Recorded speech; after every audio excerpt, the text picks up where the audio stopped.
What is going on? Power to the ground, folks. We are here, Doug and Tiller, coming at you with round 17, the final round of Monster Energy Supercross. And it was a lot more entertaining than I figured it would be, especially considering we had three champions that pretty much just had to do a lap.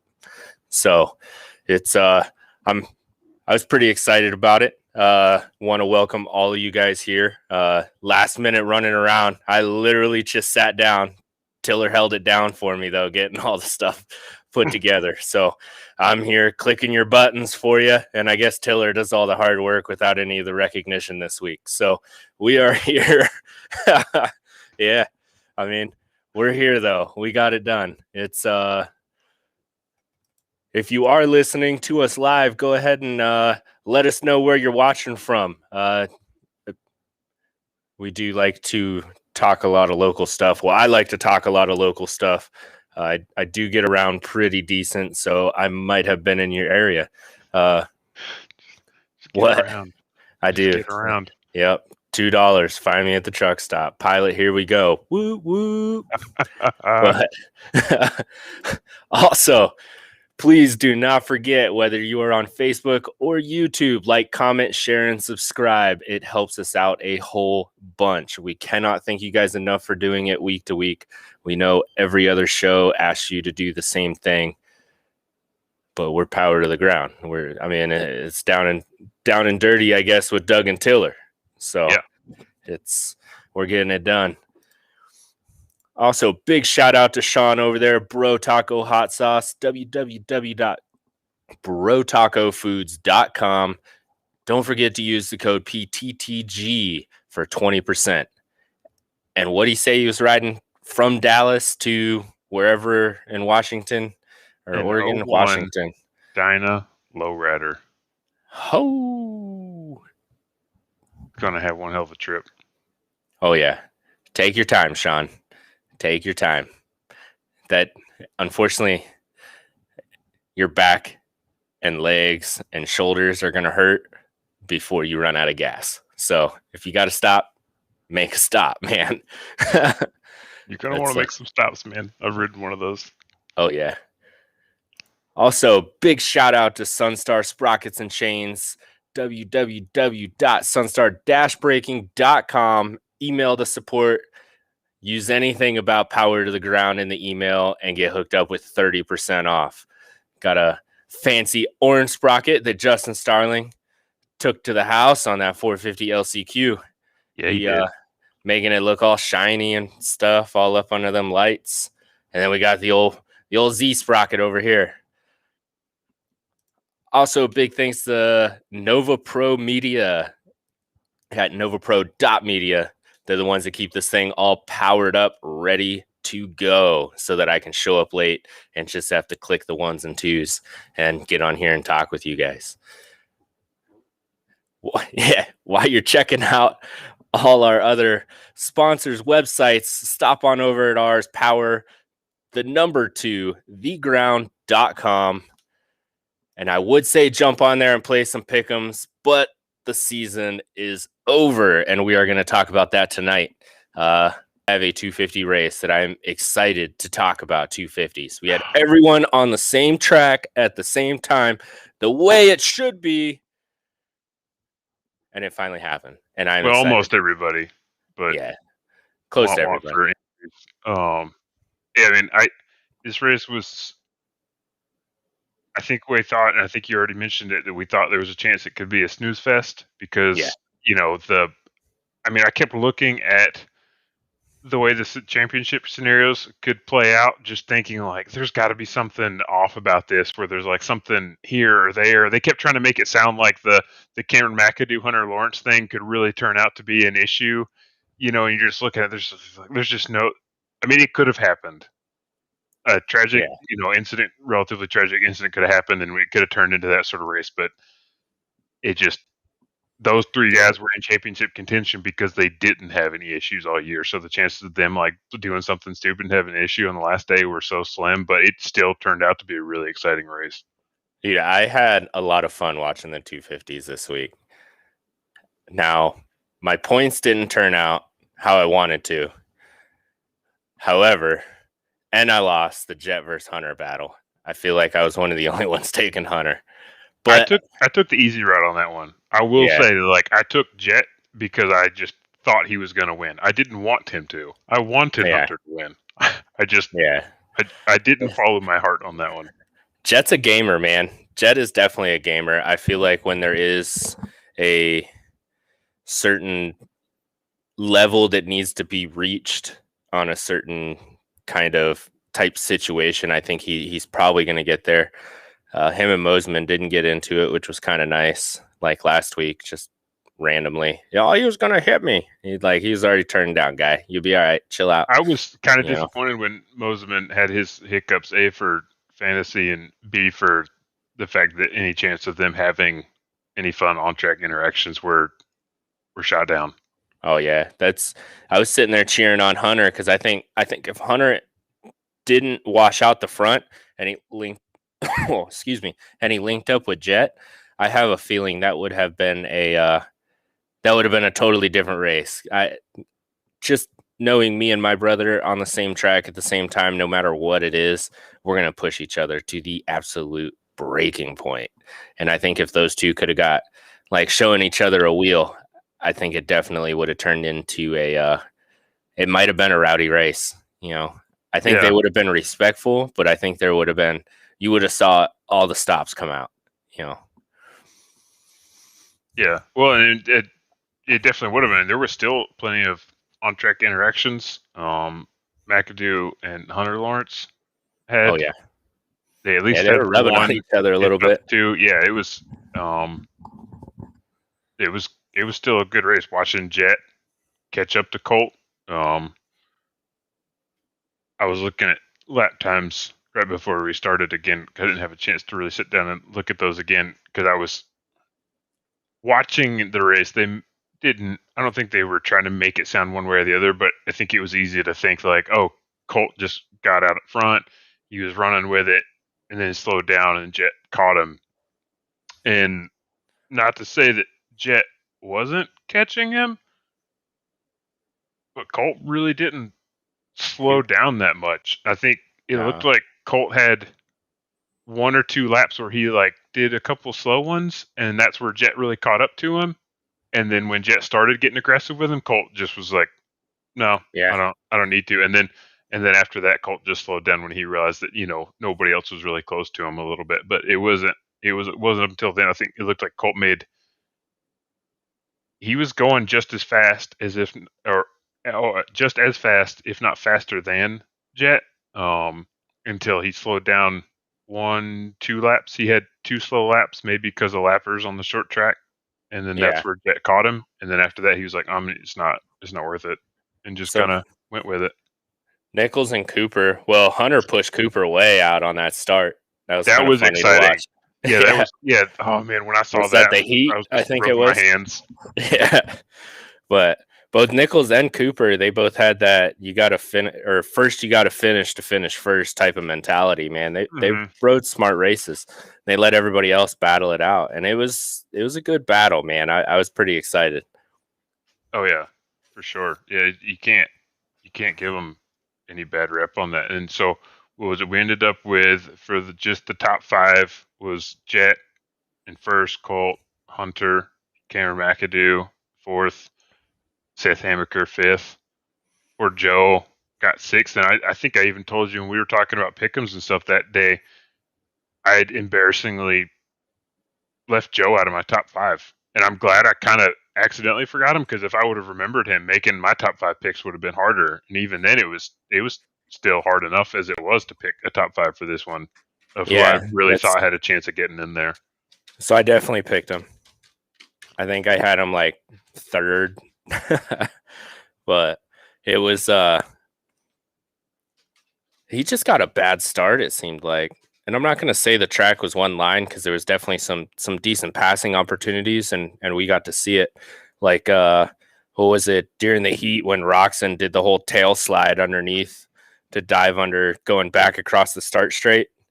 That was a pretty like Yeah, there was a lot of guys passing through there where they would kind of square up that corner or slide in. Um, and I was then impressed with that corner in particular for a lot of them. Yeah. There were a lot of times where it looked like a lot of guys favored that inside the single over and then take the inside back across the start straight over and over again, and you'd see them do it so much you're kind of like, well, I don't know. But then when they would change it up to try the other way around when the other guy took it, it was kind of interesting to see that one because you figured guys just had their preference on that one, which maybe they did. Yeah. You didn't think that they would try the other way if they just weren't doing it as the race developed and the track changed. But they would, and some people made some crazy passes there. And then like Oh yeah. when Hunter made that pass on Cameron afterwards, because Cameron took the inside on that one. I think Hunter was one that had been taking the inside every other time. He and Jet both. And then when Cameron messed up coming across the start line, and that allowed Hunter to catch up on him on the side, and those two ran so close together around that next left-hander. That was exciting. You were like, "Oh man, Oh it's yeah. going to happen right here." They were it was a great night of racing, man. I'm glad it ended that way. I mean, the 250s and the 450s, I mean, like we said, it wasn't a boring race. It wasn't like the rest of kind of the stadiums turned out to be, Mm-hmm. which is nice, and I think that's great for the last race. Let's end it on a high note. We had some rubbing, we had some racing, had some wrecks, we had pretty much everything you could want. The only Mm-hmm. thing that could have made it a little better was the points chases in all three series were a little closer, so that then there would really be some battles. But I'll tell you what, second through probably fourth place in all three series, they were getting it, man. Like Mm-hmm. they were not slowing down. So it was fun to see. Yeah, it made. Well, let's see. It made 450. Well, we're not to 450s yet, but I mean, I think there was a little bit of shakeup in like the top 5 or 6 and the points on that one just because of what happened in that race. Yeah, it was good, and the track was good. And speaking of well, we can talk about the track. Yeah, we'll talk about the track after we go over the 450s a little bit more because it was a little different for those guys. Let's see, we've got. Yeah, so we did the top 5/6 because we had 2 coasts on the 250 this time. Was Yeah. there anything else on the 250s that were kind of What was stood it? out to you? I was trying to remember. I was kind of peeping at the highlights on my way home, in between talking to you about some stuff, and it was what was it? I can't remember.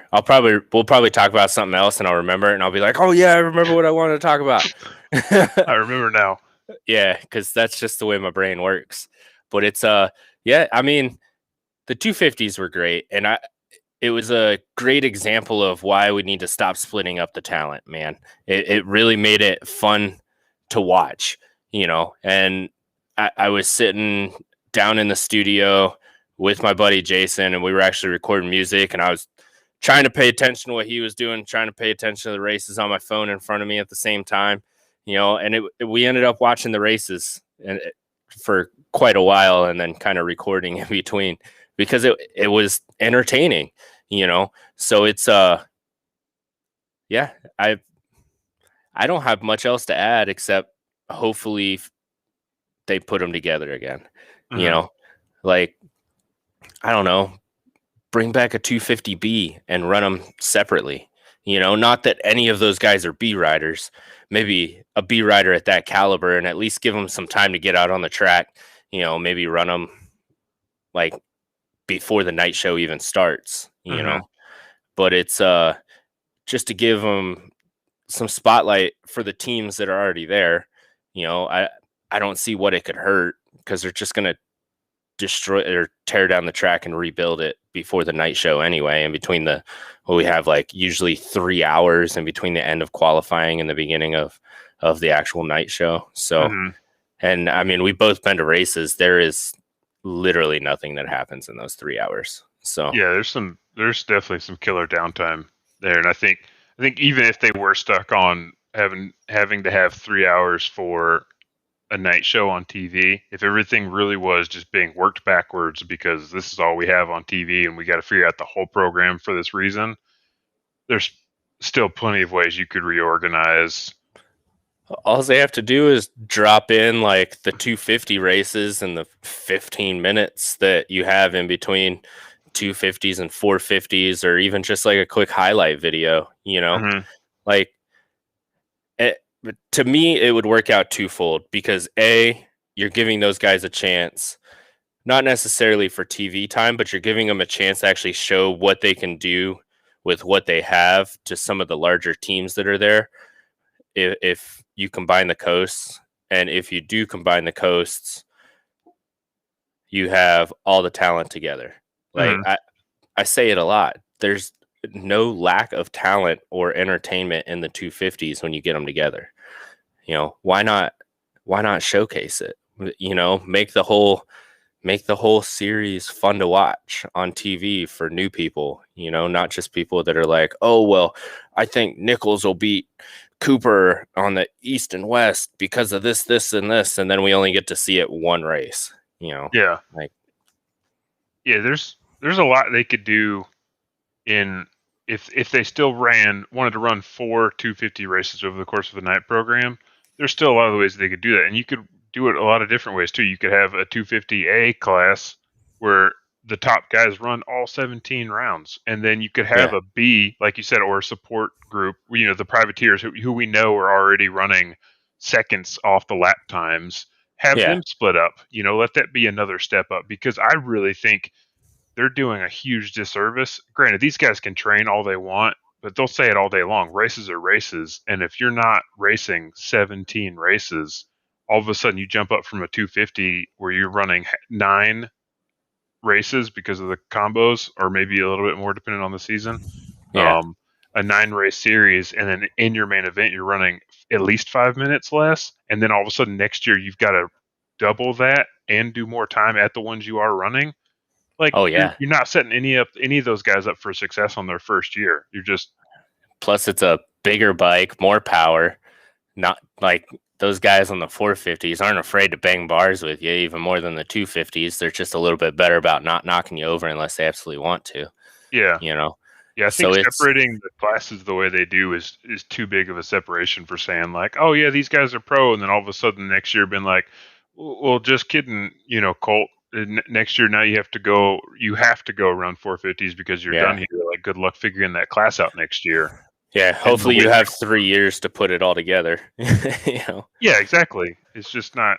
I don't know. I think they could use the structure that's kind of there and there's and we could spend hours on this one, but definitely plenty of ways to manipulate that and change it to where they're not doing the 250 guys a disservice to make them ready for 450s. Yeah. Cause I mean, to be honest with you, the whole thing started over money, and all they really did was just sign more riders. So, Yeah. like, the fuck, you know? And I get it. Like, maybe if you're a privateer, you might save money, but it's not like everything is super spread out anyway. I mean, especially not this year. It seemed like almost everything was over here, and it might be the same next year, you know? And I think it Yeah. should be up to the individual to decide if he wants to go to all of them or not. All he's got to do is hit 135 points in 3 years, and then he has to anyway, or he's got to be done, you know? Hmm. So, Yeah. I'm not sure where I'm at on the Thrasher situation on this one. It's dumb that he's like they're having to make that decision. what do you mean? The where as far as Thrasher not showing up to the last one, so he doesn't already hit 1 year of potential counting towards his points eligibility. Oh, yeah. Yeah. I mean, you're going to have that. Look at both guys that won the championship. You got Craig, you got the Martin brothers, you had Davalos that was there forever. I mean, at the end of the day, there's nothing wrong with being a career 250 guy. You know what I mean? Hmm. And if that's the bike that you're more comfortable on, I would rather you play the games that the AMA sets out for you to play and be comfortable and put on a good show and have a good race than be forced up into some place where there's not even any room for anybody. Oh, and exactly. That's why I definitely don't think that he should be put in that situation where he like can't finish the series because he doesn't want to put himself in a situation where he might have to be forced up to the 450s Yeah. soon. And he's too young. And I hope, Oh yeah. like, and Craig's in a situation where he's in where he doesn't have to go to the 450s because he's had some really unlucky 250 years, and you don't want to Yeah. have to do that. Like they should, I think to your point, they should be able to be in a situation where they say, I want to just ride 250s. Like, let me race Yeah. all the 250 races. Let me ride 250s. Let me find a team that wants to pay me to ride 250s, and I'll ride 250s because that's what I want to do. Like if you want, and yeah, I don't know, because also to your point, like if they're going to keep setting it up that way and the way it's working and the way we're at now, we've got too many people in the 450 class. And I don't know, maybe Yeah. they're going to have to set up a 450 support class because we got too many 450 guys that like should be making it in and they don't now. Yeah. Yeah. I mean, I don't know. I believe wholeheartedly, and I will take it to my grave if I have to. I will say it every damn day. Something needs to change. Oh yeah. And it's not that I'm just saying that without any opinions on what might make it better either. Like I'm not just griping for the sake of griping to be a Karen, basically. Mm-hmm. Like I fully think that it's what's best for the sport, and we've talked numerous times about how to go about it or what might work. You know, and we're not saying this will 100% work 100% of the time either. We're just saying, hey, here's a good baseline idea. We should play with it a little bit and see if we can get it to work out. Yeah, got And to try it's something before you just yeah. you can't do nothing for years and expect it to just work out. You got to Oh yeah. do little And things it's every year. And then honestly, like I don't know much about it, but it wasn't the way they had the futures set up in the past couple of years. Wasn't that supposed to make it easier for these guys to earn their points so that they can go racing? yeah. So And that was their so that's like a to get their backwards way of super. doing it, right? Like if they're setting it up Yeah. easier for these guys to make their points so that they can jump into the 250s sooner or the Yeah. 450s if they want to. Like, isn't that kind of backwards? It's like, oh, hey, let's add more people to Well, the pool before we fix what the pool can do. it depends on who you ask. I mean, we could call Feld or Daytona. Is it Daytona Motorsports Group or something like Mm-hmm. that? Yeah, Motorcycle DMG. group. Yeah. Like we could call them and they'd be like, no, Supercross Futures is cultivating the sport, blah, blah, blah. But in all actuality, it's them just gouging prices. Like I think Oh, it's a money Supercross, grab. Yeah, all of it's a money grab for them. eh, Having privateers pay entry fees every week, money grab. oh yeah. And Yeah. so you can get all your points by going to Minios too. Mm-hmm. You know what I Yeah. mean? It was just a way for them to be like, hey, pay me 100. I think it was like $150 or something like that every week, and you'll get to ride in this where it's not even a national championship. You just might get Supercross points. Mm-hmm. You know what I mean? So I mean, I don't know. To me, it was just a big money grab, and I'm not sad to see it go. I know some of our listeners might, but it just seemed like a huge gouge on the people that they probably shouldn't be gouging to begin with. You Yeah. know? Oh, it's definitely. I definitely could see how it's a money grab, but I mean, like I think just the fact that they had the opportunity and did that, it's even more selfish in the fact that they're doing it more for their own pockets and not thinking like, oh, okay, cool. Well, now we're making it easier for some guys. I know you like you said, some guys will go to Minios or earn their points other ways, but also probably more people earned their points that way. So now that there's way more people that could earn their points and that could show up to try to qualify for a 250 night show, and Yeah. they're not fixing the 250 night show problem. Oh yeah. It's And it's like it's basically like having a little bitty carburetor and you just keep putting a bigger fuel pump on it hoping you'll get more fuel for the engine, man. yeah, Like exactly.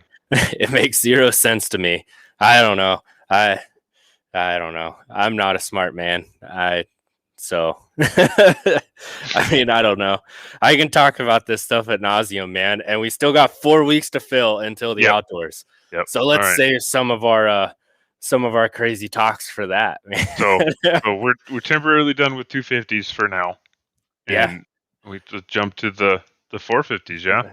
Yeah, let's knock out the 450s, man. It All was right. So it feels weird to say, but Roxon at the beginning of the main seemed way more aggressive than he has been all season. Oh, there was the thoughts going through my head the whole first few laps. Oh yeah, Let's see, what was it? He led right here. Those 8 laps, most of those 8 laps he was leading. Yeah. It was just like, holy cow, where's this aggression been? and he was up there. Now, granted, Coop gave him the old front wheel slap, kind of pushed him out of the way, but he wasn't afraid to sit there and mix it up. And Yeah. I'm not gonna lie, I got a little excited. I was like, oh man, like what?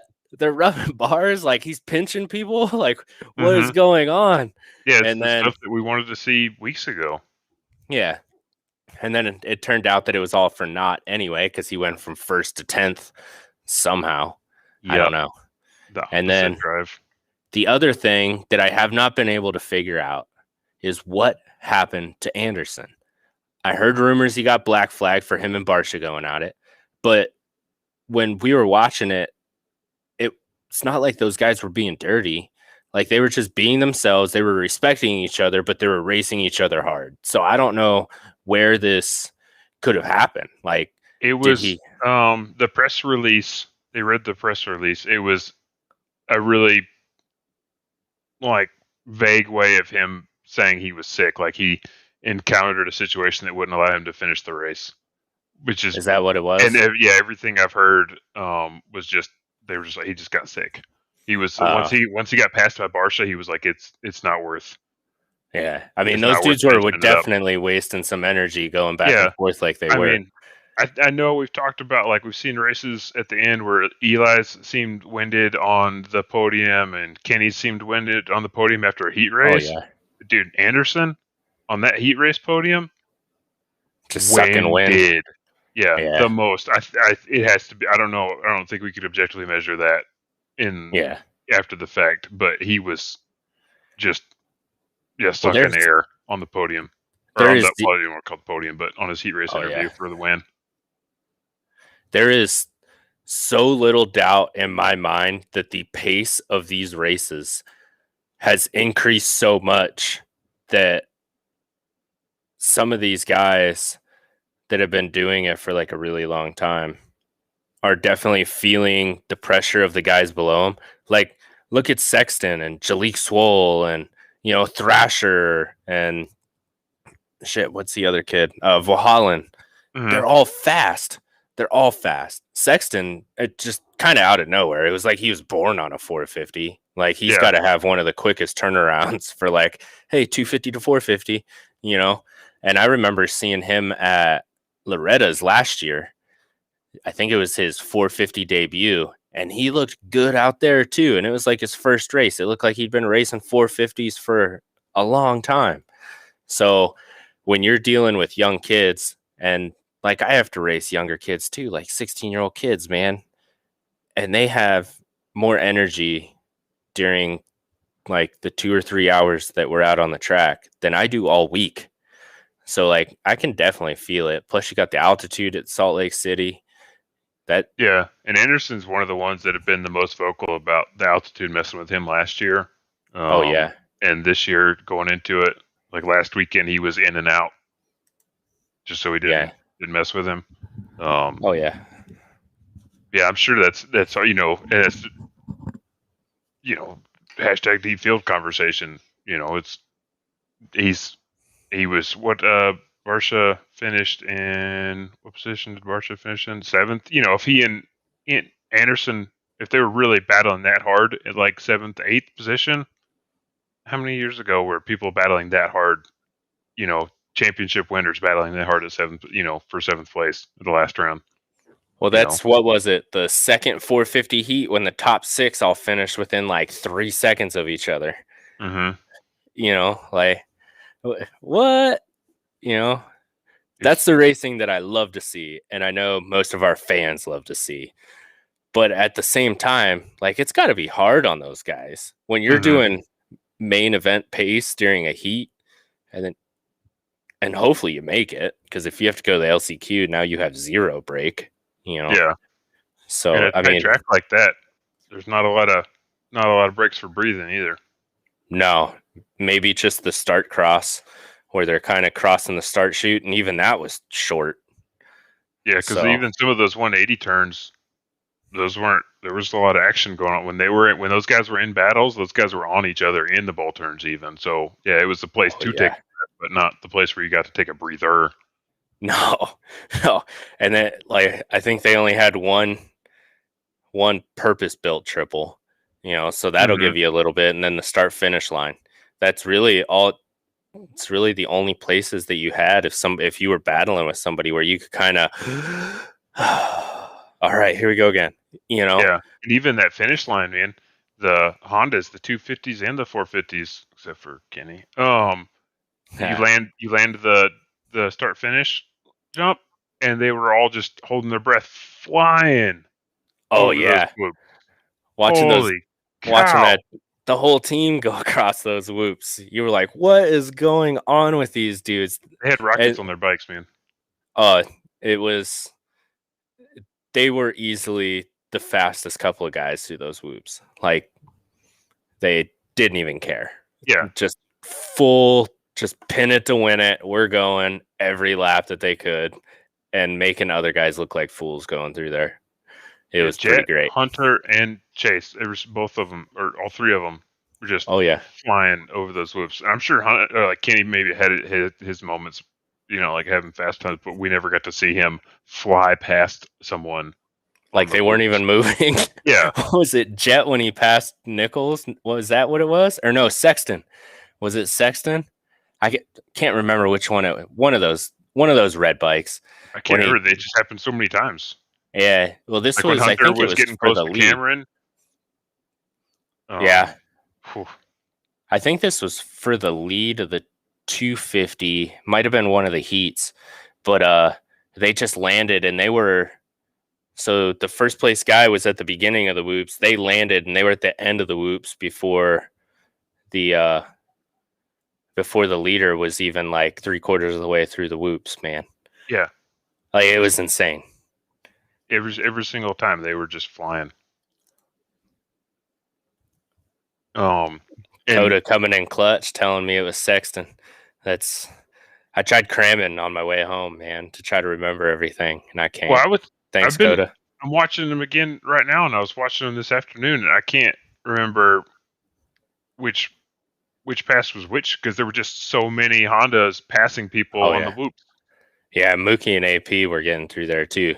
Both. Well, Mookie's always been pretty good at the whoops, and I feel like AP's whoop game has stepped up quite a bit this year too. Yeah, We haven't seen him get too rowdy going on, but yeah, that was good. And this track, taking a look at it, it looked simple, but it was like a fast simple though.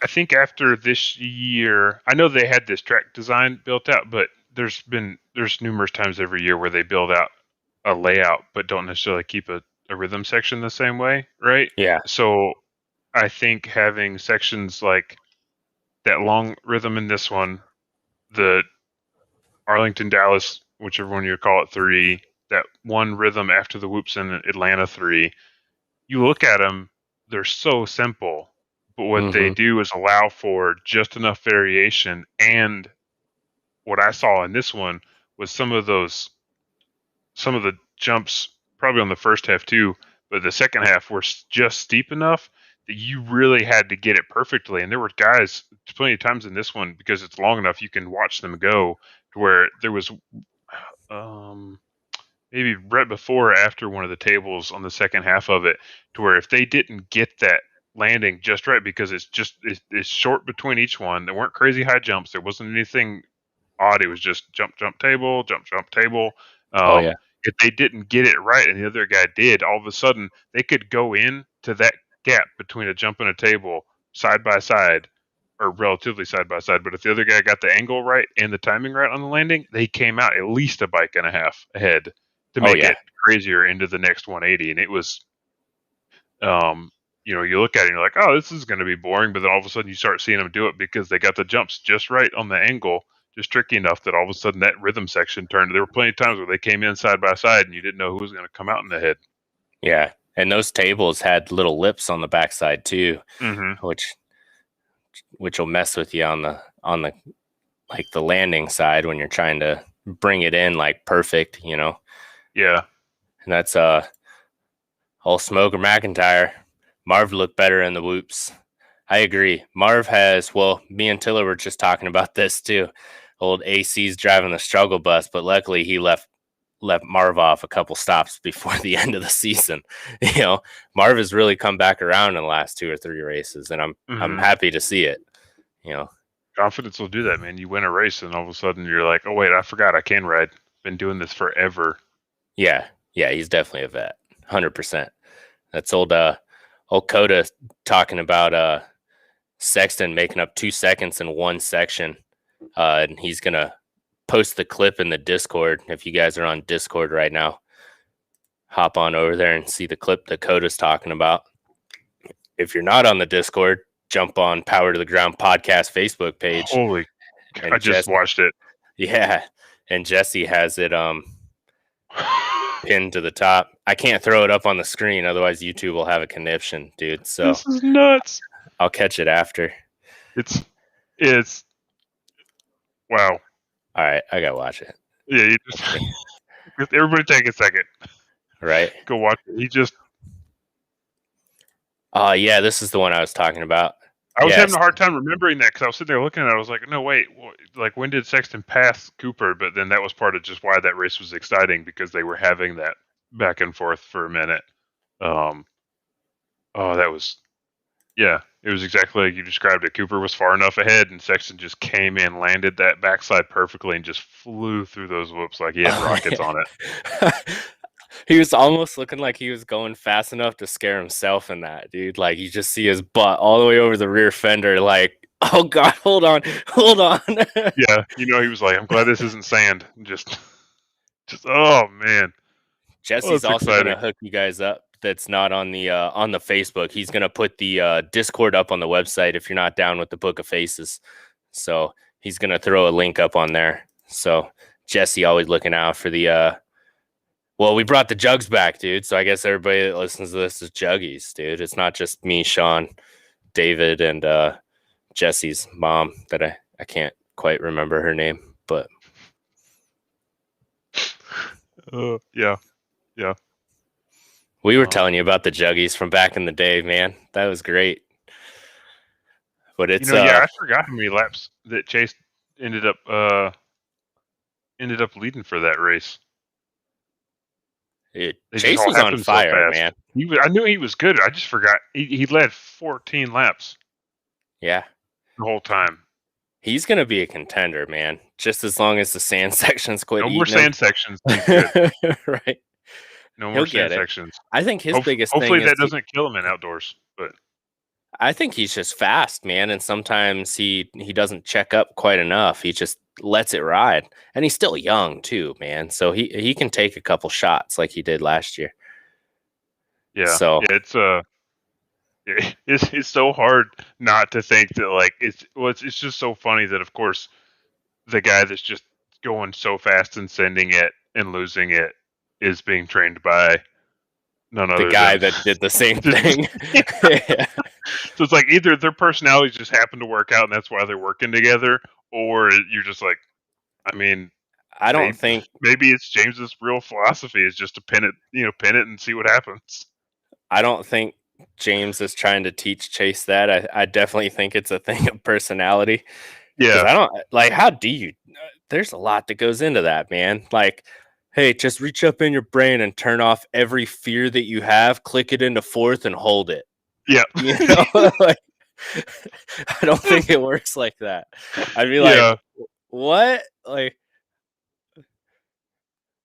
oh yeah. Me and Coda are on the same wavelength tonight, man. Can't wait to see Ferrandis in outdoor 450. It'd be crazy fast. Oh, yeah, I was just talking about that today too. Discord.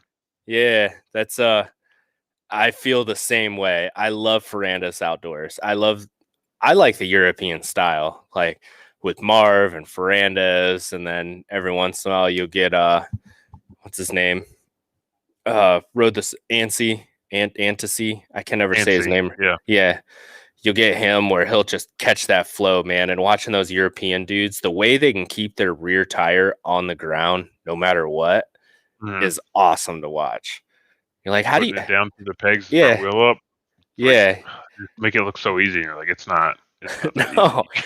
they're like, I'm just gonna go through these crazy rollers where everybody else is kind of doubling and just kind of just do this the whole time. You know? Yeah, it'll be. I mean, I can't Oh, wait. Can't wait to see that. Smoker McIntyre with the old hot take.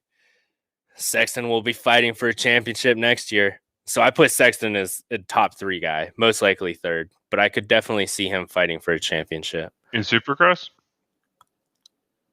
Possibly. You know, I was at the beginning of the year, I was totally out on Sexton and Supercross this year. I was like, I know Daniel you Blair's just were. blowing smoke out. I was like, there's no way you don't just jump up into the 450s in this class and just start leading races. And then all of a sudden, he just goes and proves me about as wrong as I've ever been. Right? He said, hold my beer, Tiller. Yep. It's like, you're sitting on there talking on your internet show. I'm going to show you. And that's what he did, dude. Yeah.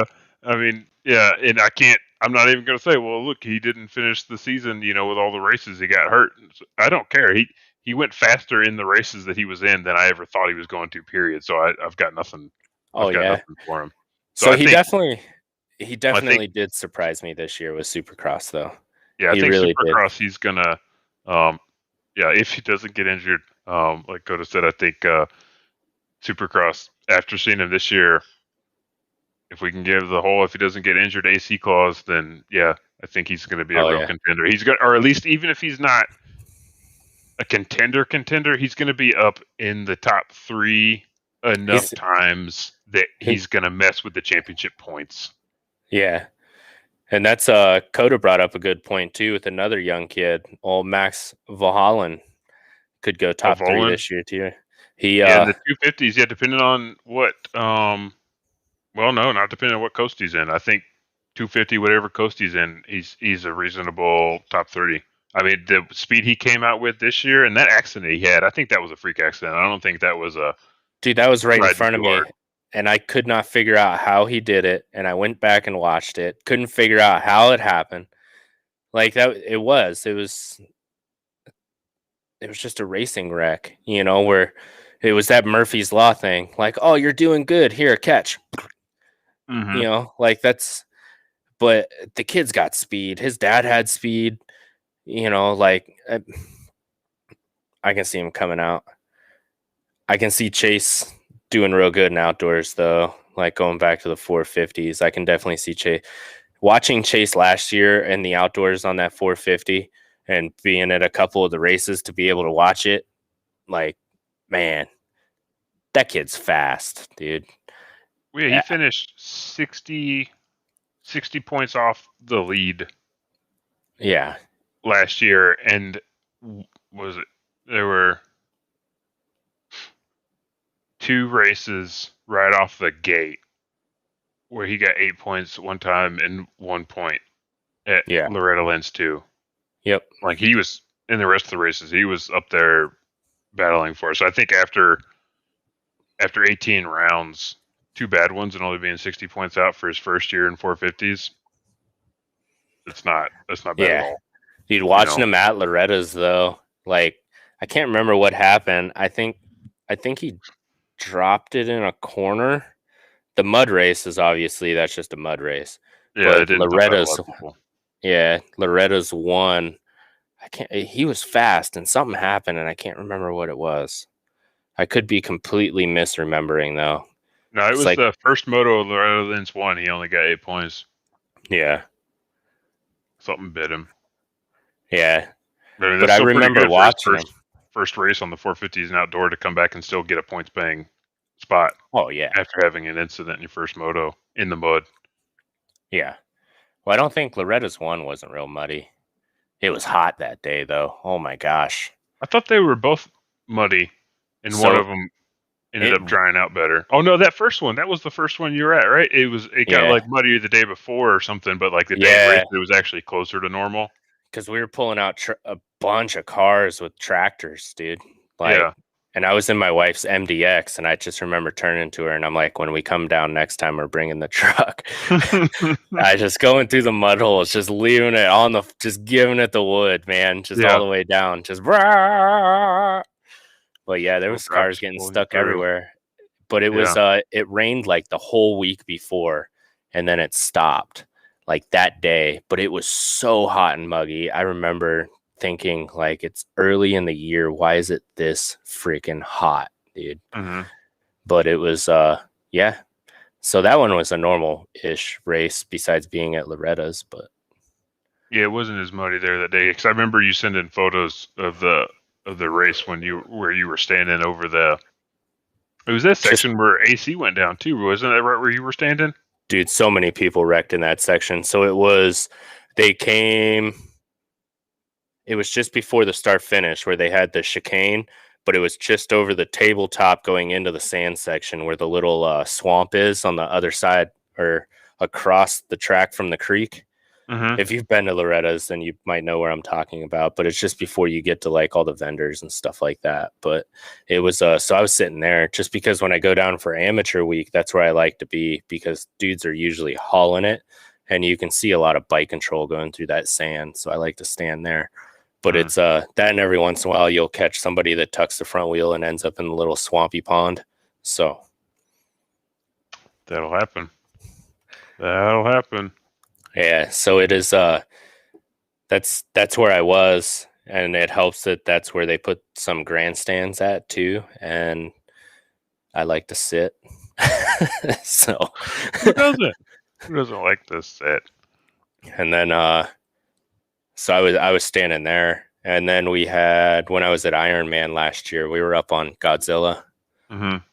because that's the best place to stand there. Let's see. So, did we go over? We did Dakotas. the top 5 on 450s. I don't believe you have. So, we'll just touch on those because it was the 2 KTM's up front, the Webb, Muscan in first and second.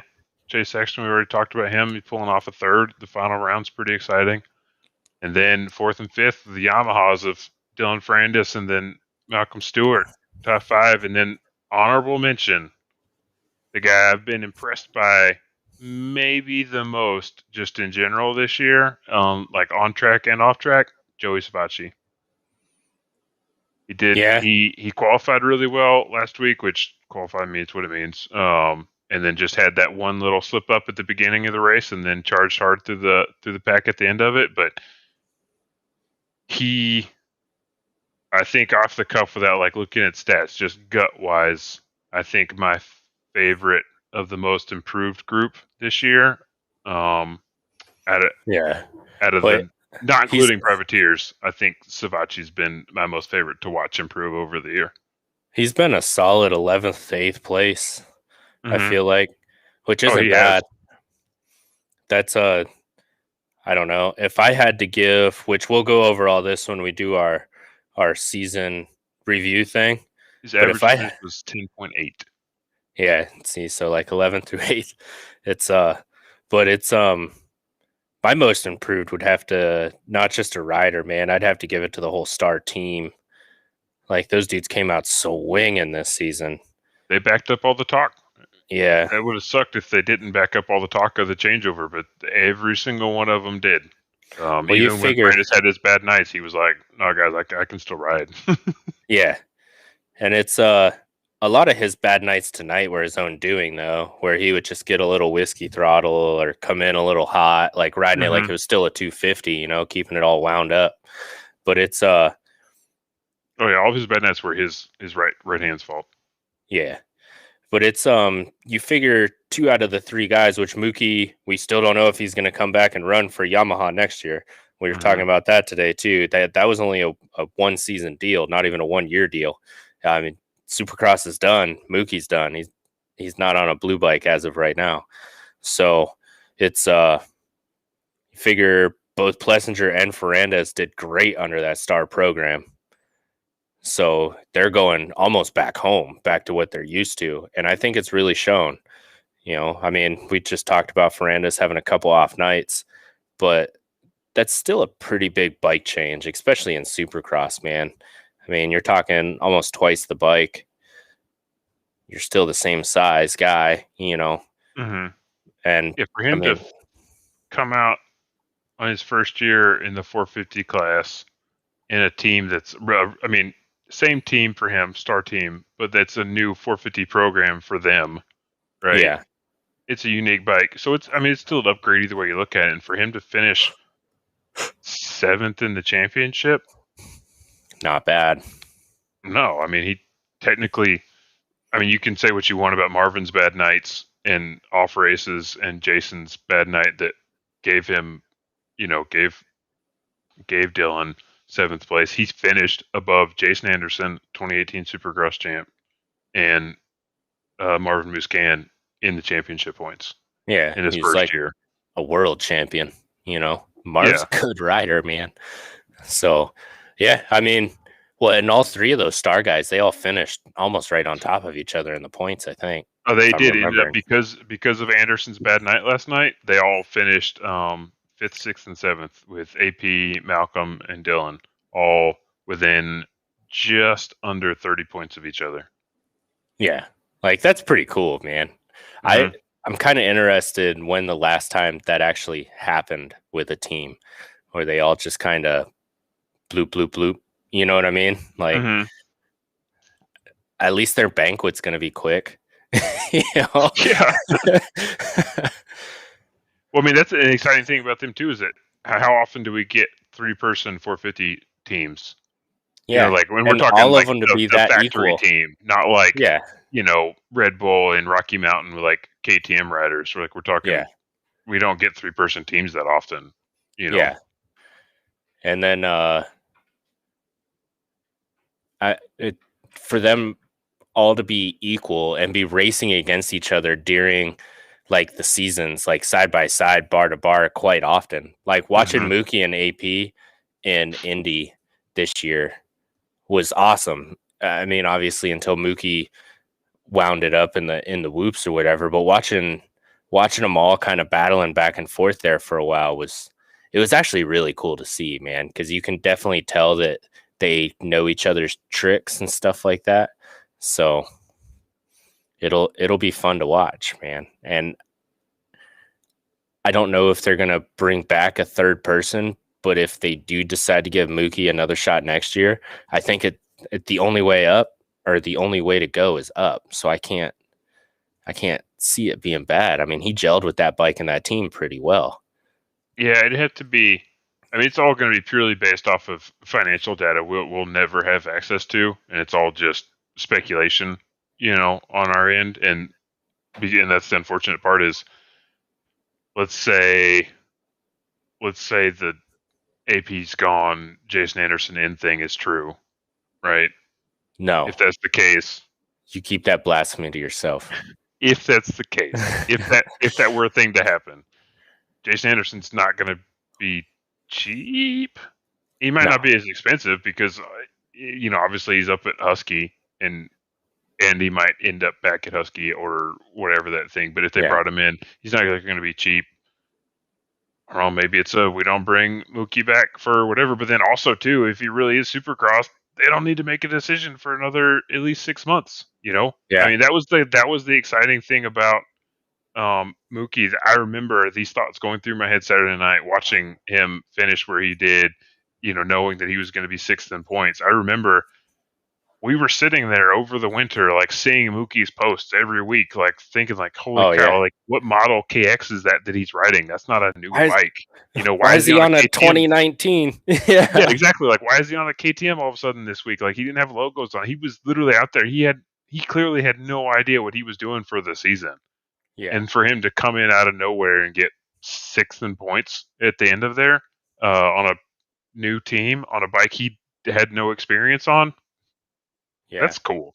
You know, um, yeah. And that's I see that happening again next year, to be honest with you. Another yeah, last minute signing. Hey, something happened. We're short a Supercross guy. Would you come ride for us type of deal? hmm And hopefully it's with a good team. I want to see Mookie do well. Yeah, I But think after putting out a year like this, he's at least got one more shot at doing that with some team somewhere. Um, obviously, depending on what team that is, depends on whether or not it happens again. yeah, But yeah, I mean, if he's not, obviously he's not doing outdoors. Whatever outdoors testing they did with him, um, they all just decided it's not. We're not doing it. You know. yeah. So yeah, I think his best chance at doing this two more times is coming back to Star again next year. But I definitely I'm with you on that. I think he's gonna have a Supercross deal a lot easier this year than he did last year. But Hopefully. we'll see. It's hard. I mean, unless you're looking at like a specific team, like Brayton's team and stuff like that, that's Supercross only or MCR. I mean, Hmm. it's hard to soak up that part of your salary just on a half season guy, man. Like it's hard. That's a tough decision. Well, I It, think yeah.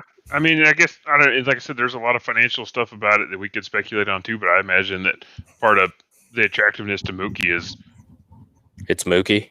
he doesn't maybe command the kind of salary because he knows he's only Supercross, right? So like I we'll don't know. say half to three quarters or whatever, but he's also got his own money. Yeah, I think there's a lot of factors in play where he may not demand quite the salary that we think a guy on like just because he's Supercross only would yeah. demand with those kind of results. And I don't know, he seems really humble in that sense too, where he's like, you Well, know, it's not really him. It's his dad. You know. well, yeah, I mean, Big James, I could definitely see Big James pushing on it that way too, but I think at the end of the day, there's kind of a, well, would we rather see him not racing because we were too Yeah, stuck up to not take up any salary or any pay structure, assuming it is yeah. salary. Um, And I don't see Big James letting that happen anyway. I'd imagine he'd figure something out. I mean, that dude knows this industry really well. yeah. You know. Well, I would So have said that, but it seemed like it was damn near midnight when the start thing happened this year. I would have yeah, figured that if Big James was going to, pull some triggers to make something happen before then, it would have been yeah. well before. So yeah, I don't know. Yeah, who knows?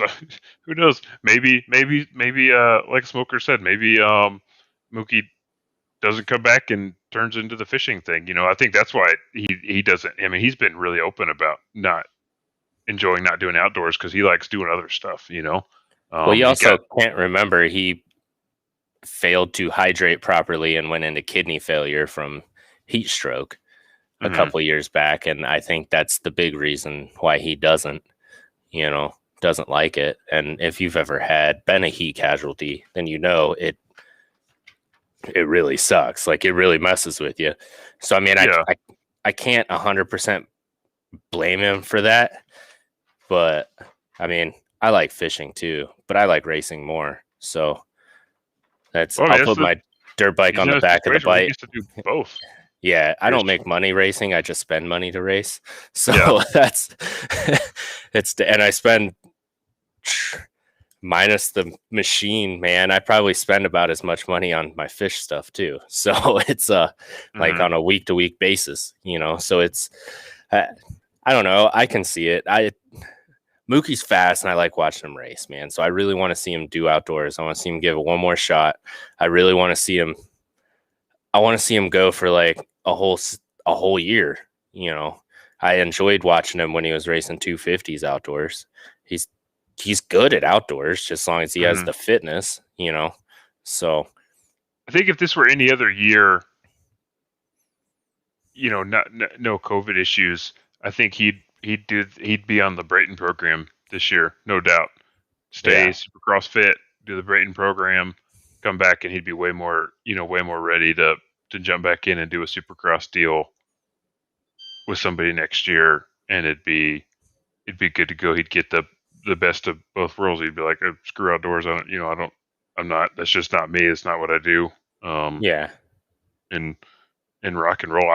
I hope he gets a chance to prove that he's can at least do this again yeah, or see if he can get better. Because at the end of the day, he comes back next year. he gets anywhere from 5th to 8th in points at the end of the championship next year, Oh yeah. that's fine. You were 5th to 8th in championship points in Supercross. Yeah. That's nothing to like cry about, and for him to do that is honestly way better than I ever thought he would have been years ago when he was just James's little brother.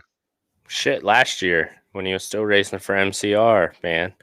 That Yeah. dude that dude couldn't put a full race together, it seemed like, And like I said, I mean, I just want to see him do good. I really enjoy his personality. I enjoy his riding style. I think he's good for the sport. Like, you said his personality. I think he's great for the sport. I mean, Oh that's yeah. somehow, Amy, this is her first year watching it, and she's fallen in love with Mookie as a personality in the sport. Just loves Dude, cheering so does for him, my and wife.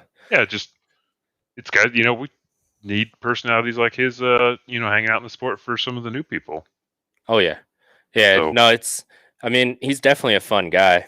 Like I said, I just want to see him race or try outdoors. mhm. Not even a full season, man. I just want to see it. Let's get him, Pastrana, and Sipes all lined up together. Oh Doing that yeah. 125 All-Star race, bro. Let's get it done. Oh, that would be awesome. At least if he did some of those, that would be neat. See his big ass out there doing the 125. That would be good. Oh yeah. That would That's be good. the Uh, first time I ran into Pastrana, I didn't realize he was as big as what he was, man. he's a tall, lanky guy, isn't he? Yeah. Let's see. So 450s. I had two things that I kind of wanted to touch on. If we can kind of Yeah. touch on them without going down the rabbit hole. Is there anything you wanted to touch on the 450s? No, I was gonna get into 450s, but not Supercross.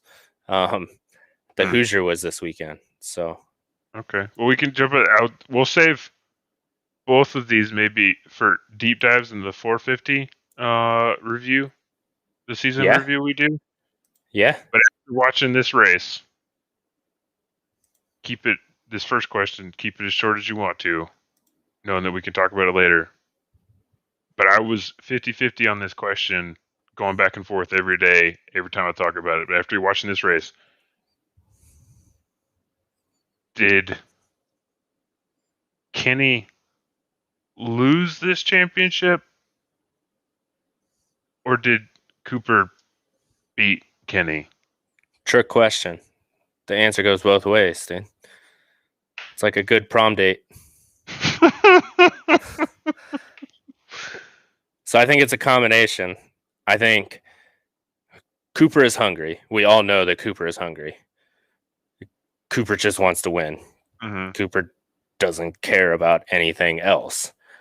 Kenny wants to win, but I think he wants to be, having played both sides of the fence, I think he wants to be healthy more than he wants to win. Mm-hmm. So he is not willing to take the same risks, say, Cooper or almost anybody else is willing to take. So I think it was a trick question, man. You can work that answer out either way.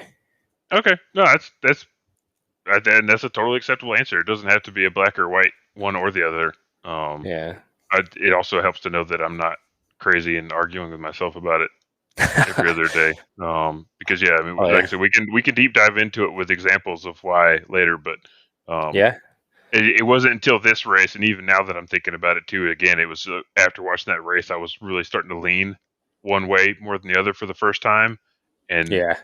and then listening to your explanation, I was like, no, it's probably maybe closer to a 50-50 than it was definitely one or the other, but yeah.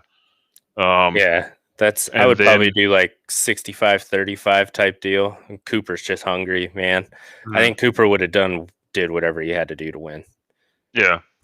And then and using this race as any sort of deciding factor is kind of hard because of all the circumstances about like there's not another one. It's Yeah. kind of hard to use it as a thing, which leads to my next thing. Eli, You mean do we Leto? just do we just say it was the last race, nothing else. It didn't matter, and we got what we got.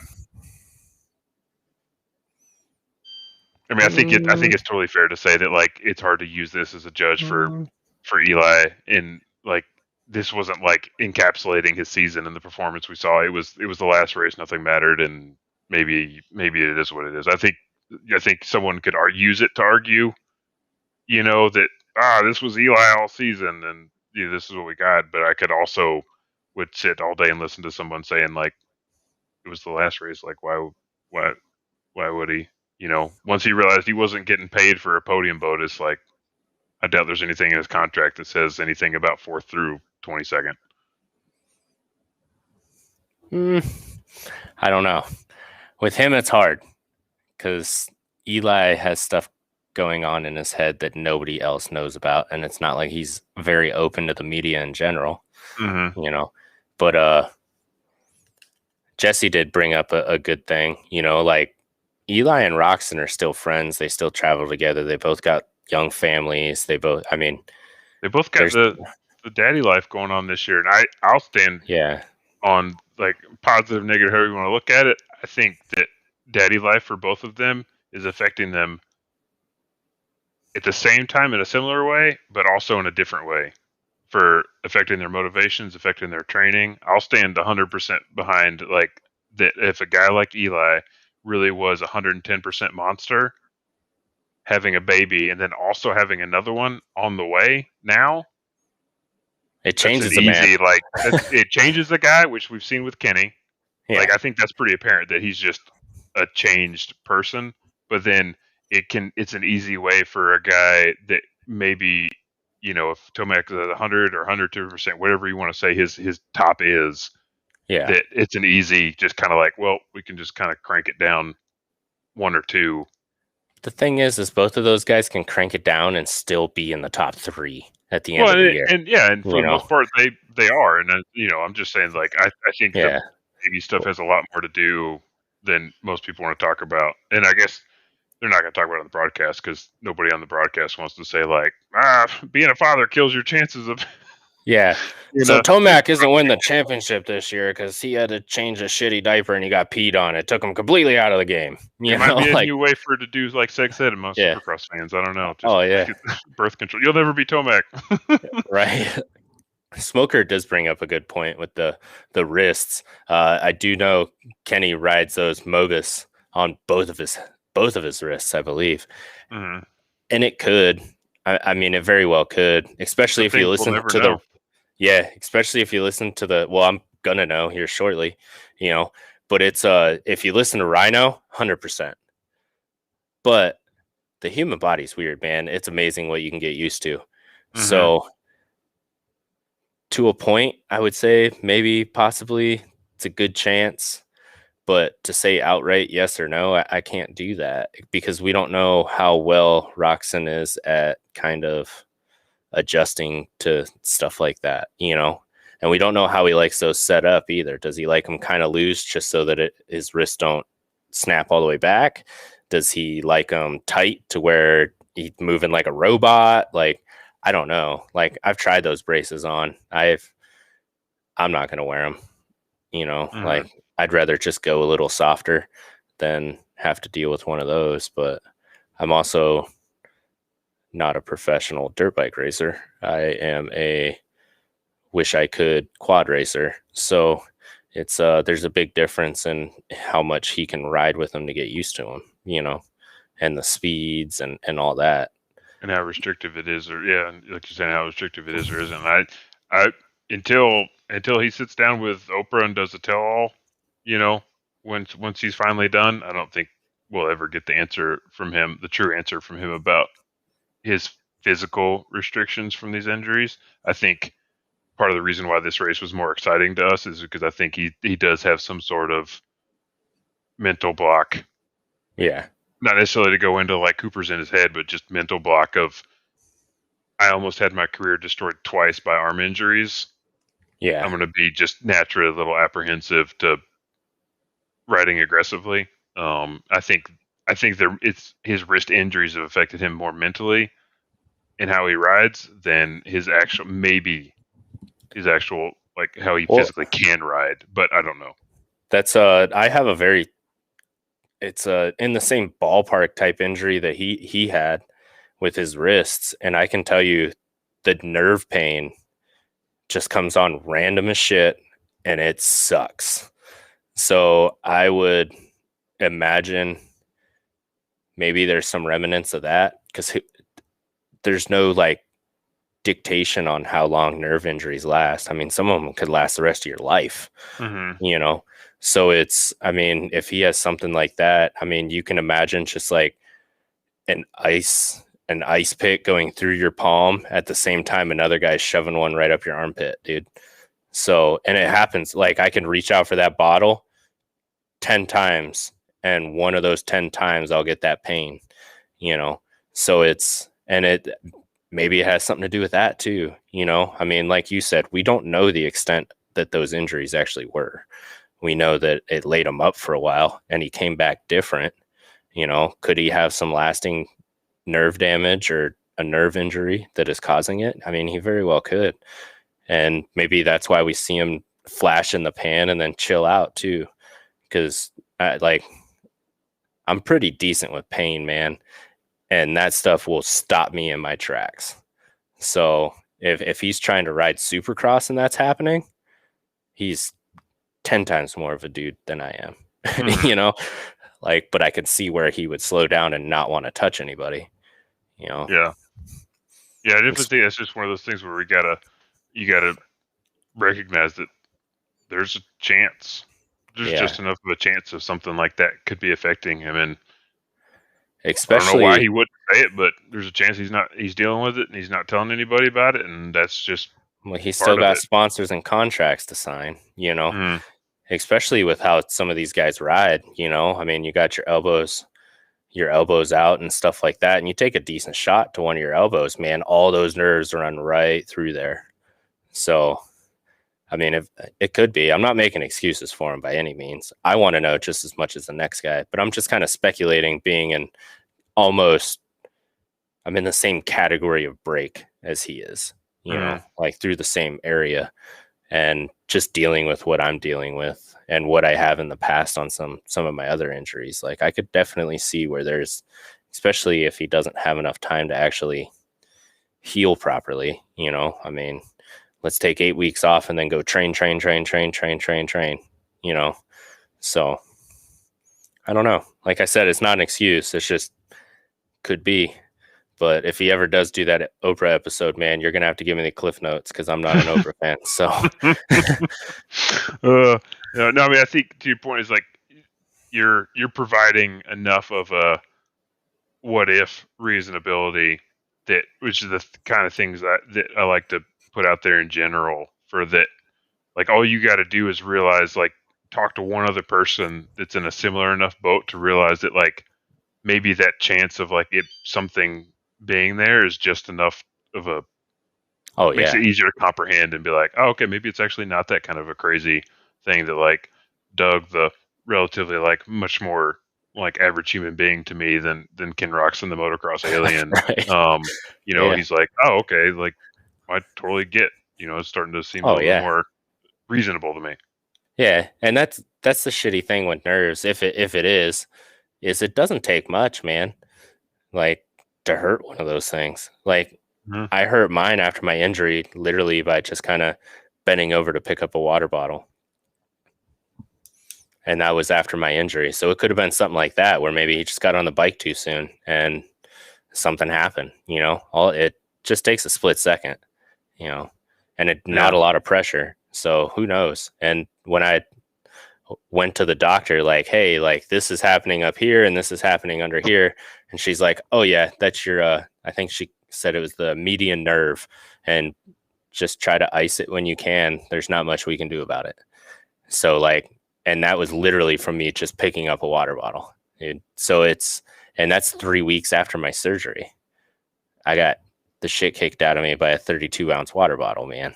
You know, so who knows, man? Like, and I don't think we're ever gonna know. You know, it is just speculations and what ifs. But that's another thing to to keep in your mind, you know? And then it's at the end of the day, it's still, you hear these guys talk all the time. Like, yeah, I was just going and like a rock bounced off the plate in my collarbone, you know, like, what the fuck, man? Like, ow, dude. Like, you know, like now I see why you slowed down a couple seconds on that lap, you know? Mm-hmm. So I mean, there's a lot of stuff that happens, man. And I'd imagine a lot of our a lot of our listeners do ride. They have had injuries, you know, like Smoker just said, like he's broken his collarbone. That's not a fun break either, you know?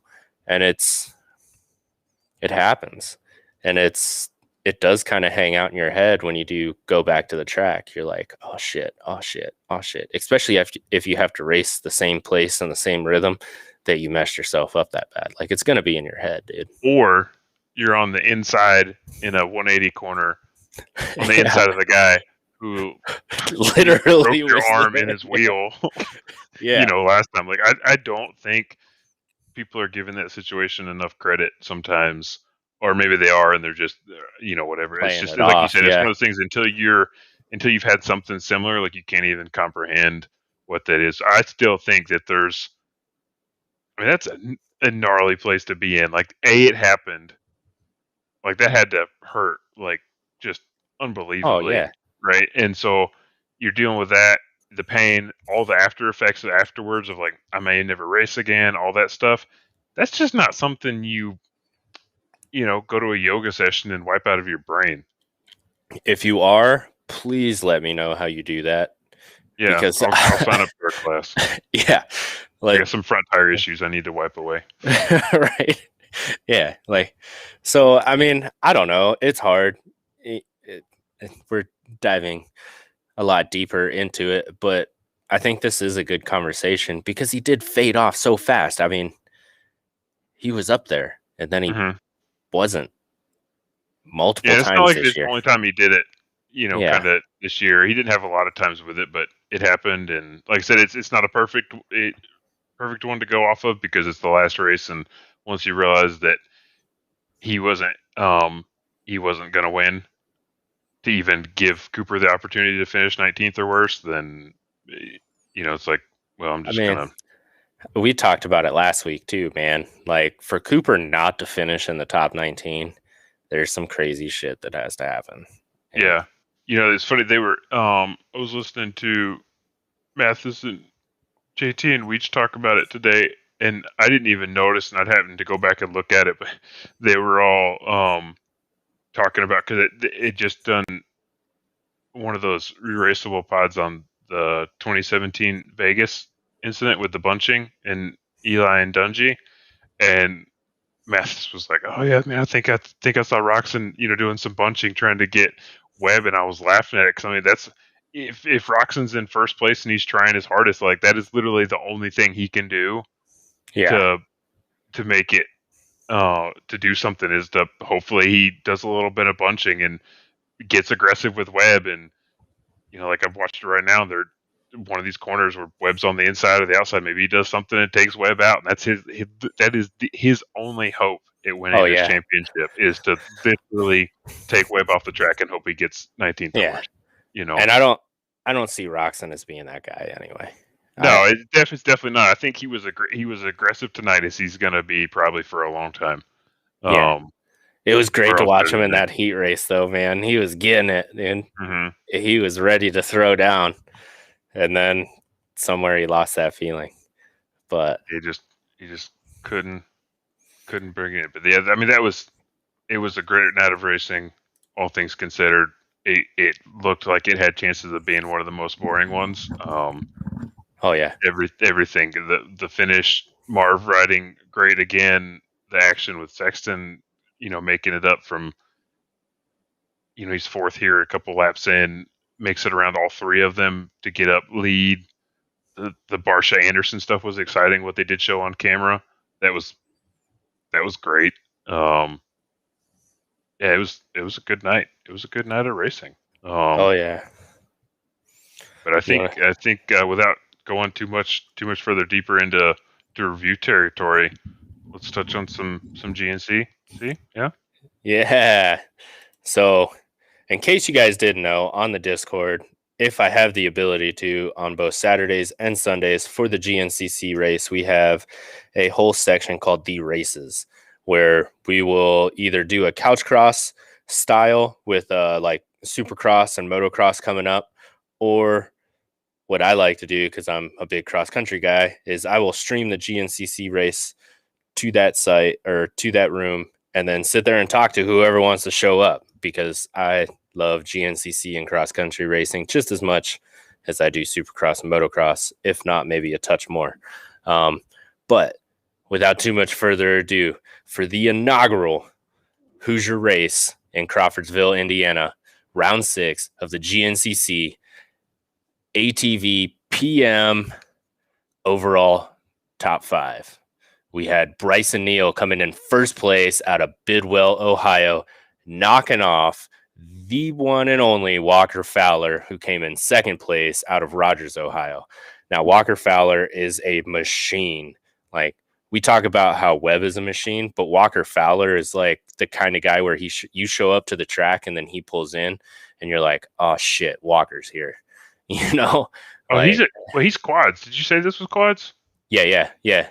This is quads. This is quads. Okay. I didn't hear you say quads. Yep. ATV PM overall.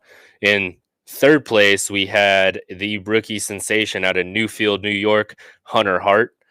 In fourth place, out of Edinburgh, PA, we had Cole Richardson. And out of fifth place, out of Waxhaw, North Carolina, John Galata Jr. Now for bikes, bike PM, your top 5 overall, you had Stu Baylor out of Hodges, South Carolina, came in first place. Ben Kelly came in second place out of Harwinton, Connecticut. Third place, we had Lane Michael out of Boonfield, North Carolina. Fourth place, we had Thad Duvall out of Williamstown, West Virginia. And fifth place, we had Jordan Ashburn out of Livingston, Tennessee. Now, fun thing about this race was Kelly and Baylor were going at it for what felt like 2 hours back and forth. And then Jordan Ashburn actually wrecked like halfway through and fell back like out of points and ended up battling back to get a fifth place. But the track was awesome. I kind of wish that I had the ability to get there. So we'll see maybe the next one. So you said this one used the term inaugural. They've never had a GNCC at this particular track? You said Crawfordsville, that's where Ironman is, right? Yeah, so they have the Ironman GNCC, which is typically the last race of the year. This is the inaugural Hoosier GNCC, which they just added at the beginning of this year. So they'll be racing at Crawfordsville, Indiana twice. And so hopefully the same track or just in the same city? It's it's still at Ironman. It's still at the Pro MX track, but it's a different track within that facility. So that's a big facility then. Oh, it's massive. If it's got enough room for 2 relatively separate GNCC tracks inside of it, that's insane. I didn't realize that it was that big of a place. Bro, it's huge. I remember, because I think last year was the first time I realized that they had the Ironman GNCC, so many C's, at the same track as, Ironman Outdoor National. And when I started looking into it, I said, okay, this is no joke. And then to think now that they've got 2 that they can house at the same facility, that's pretty intense. There are some overlaps. Now, the Hoosier, they don't run the Pro Hill because they don't want to get it super torn up before the Ironman. And that one's called Ironman Hill. So and that hill is crazy. You'll have to bring the old GS up, man. That sounds like a hell of a hill for the old girl. Yeah. Oh, just leave her in second and let her pin out, dude. It'll be all right. But it's hopefully I'm hoping that my wrist is healed up, because I'll be I'm gonna Wayne Merrill's Mounts send me over a quad mount, and I'm gonna see if my buddy Brandon Carter wants to go with me. He's got one of those Merrill mounts also, and we're gonna throw it on there, and hopefully my wrist is good enough. Go out there and try to rip some laps, dude, and not die. So Yeah. yeah, Just pin it, see what happens. Pin it but just that's enough. David brought up a good point going back to 450s though. Cooper didn't care about the managing of the championship on Saturday night.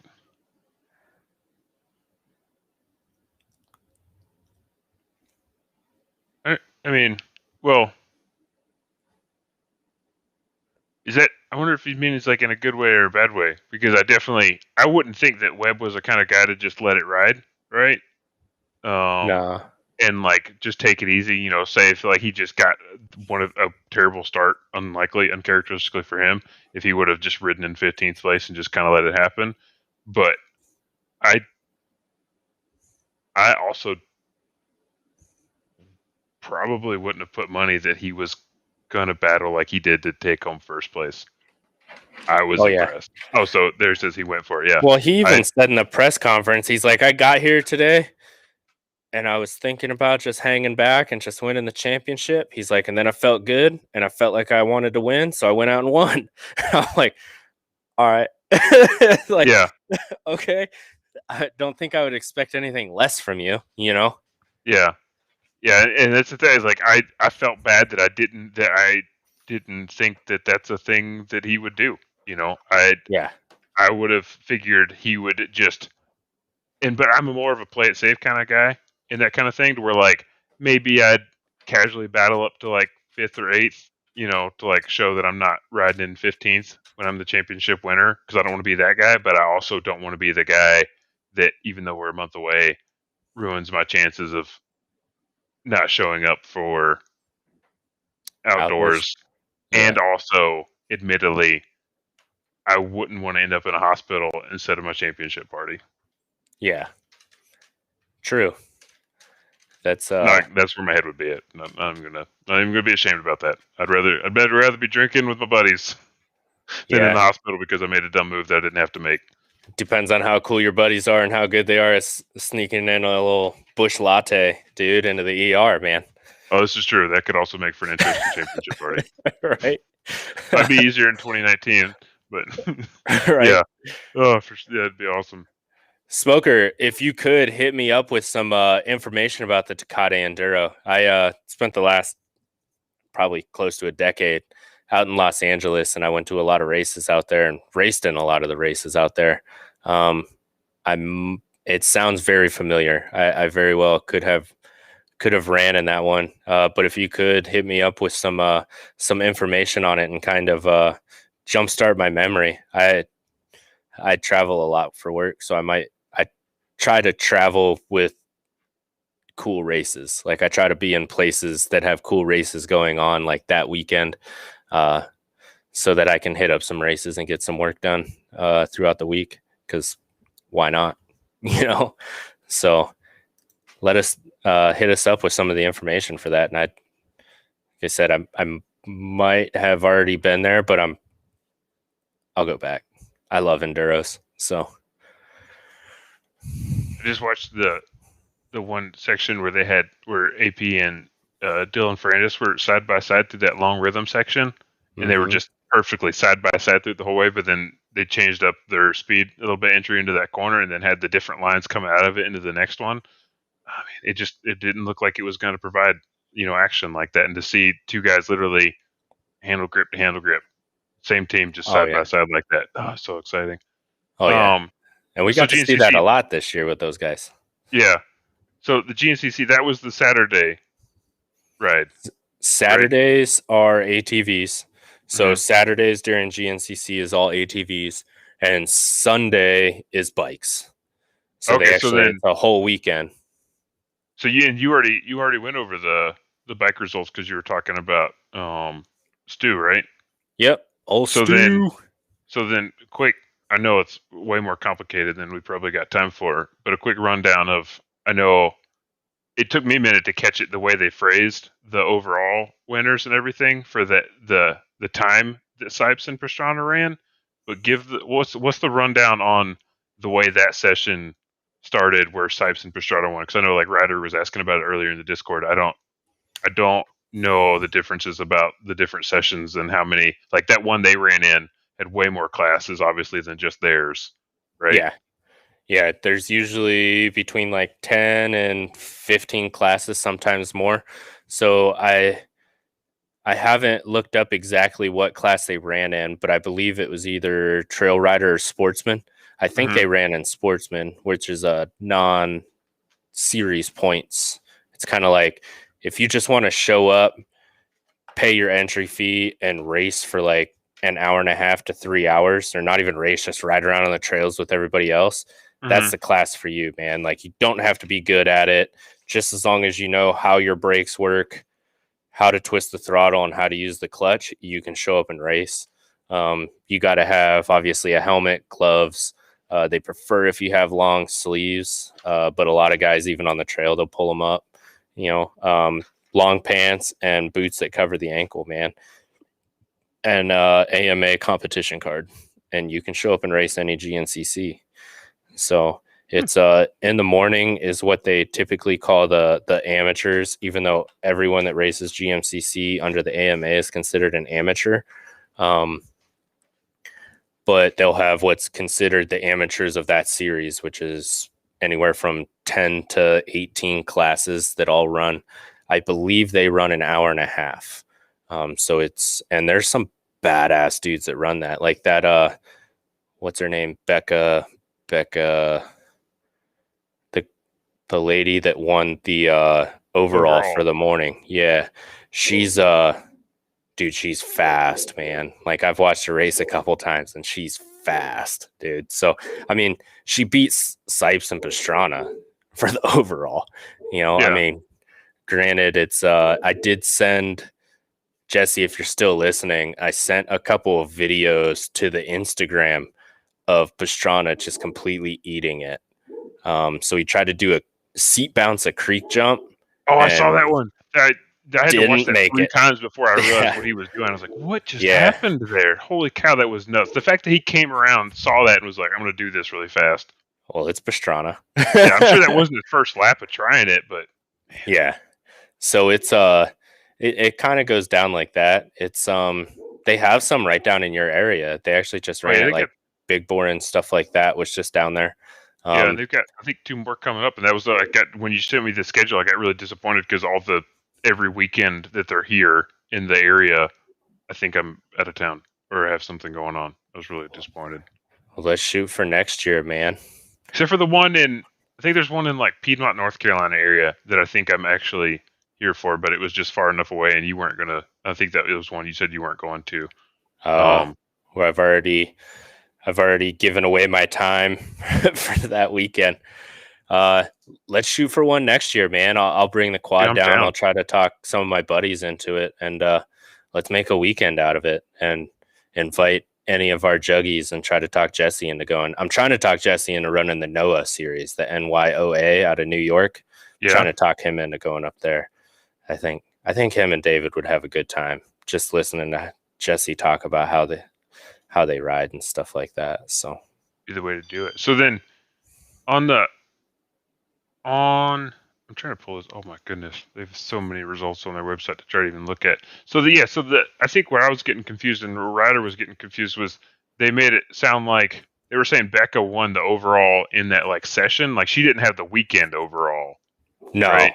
It was the no. overall in either the session or she was in the same class Yeah, that the morning session. Yep. okay, yeah, because it was really Yeah. confusing. It made it sound like I got excited. I said, "Oh, that's awesome that a woman won the overall at Yeah. the Hoosier," because they didn't mention the class in any of the posts. They were just like, Oh "Oh, she yeah. had the overall," and then followed behind by Sipes and Pastrana, and it was a little confusing. Yeah. No, it's so they do run, it's usually the little kids and then the micros and then the morning race, which is all adults. Well, I think it's like 13 and up or 16 and up, something like that. And then the afternoon is the one that's always televised, and that's you're like your pros, your B class guys, A class guys, XC2 and XC1. So, but those dudes, they go so fast through the woods. You're like, do you just like teleport through trees? Like, are you the Flash? Do you just like phase through them? Like, how do you Yeah, ride so fast, man? but it's he was in Sportsman A. Yeah, Sportsman. Yeah, yeah. You were right on that one. yeah, weird. Hey, Yeah, so many. Holy cow! Just this one sheet of. oh yeah, You guys weren't joking when you were talking about entries on this being insane this year. This is it's just not even this part of the year. bikes list. So I think their average entries last year was somewhere around like 2,100 at almost every race. It was crazy. Like there's so many people. There was more people at Ironman for GNCC last year than there was for the Pro National. I wish they'd. Do you remember why they canceled Steel Creek? An EPA issue is what Oh, I that's right. I heard. remember you said that. Yeah, because I just signed up for another foot race down there in September, and I was thinking again. I couldn't remember why you said they canceled that race, and it starts Yeah, at that campground. yeah, it's it had to do with the creek that ran through getting too disturbed by everybody racing it because they used to That have an makes sense. awesome creek jump, but not everybody hits the jumps, you know. Mm-hmm.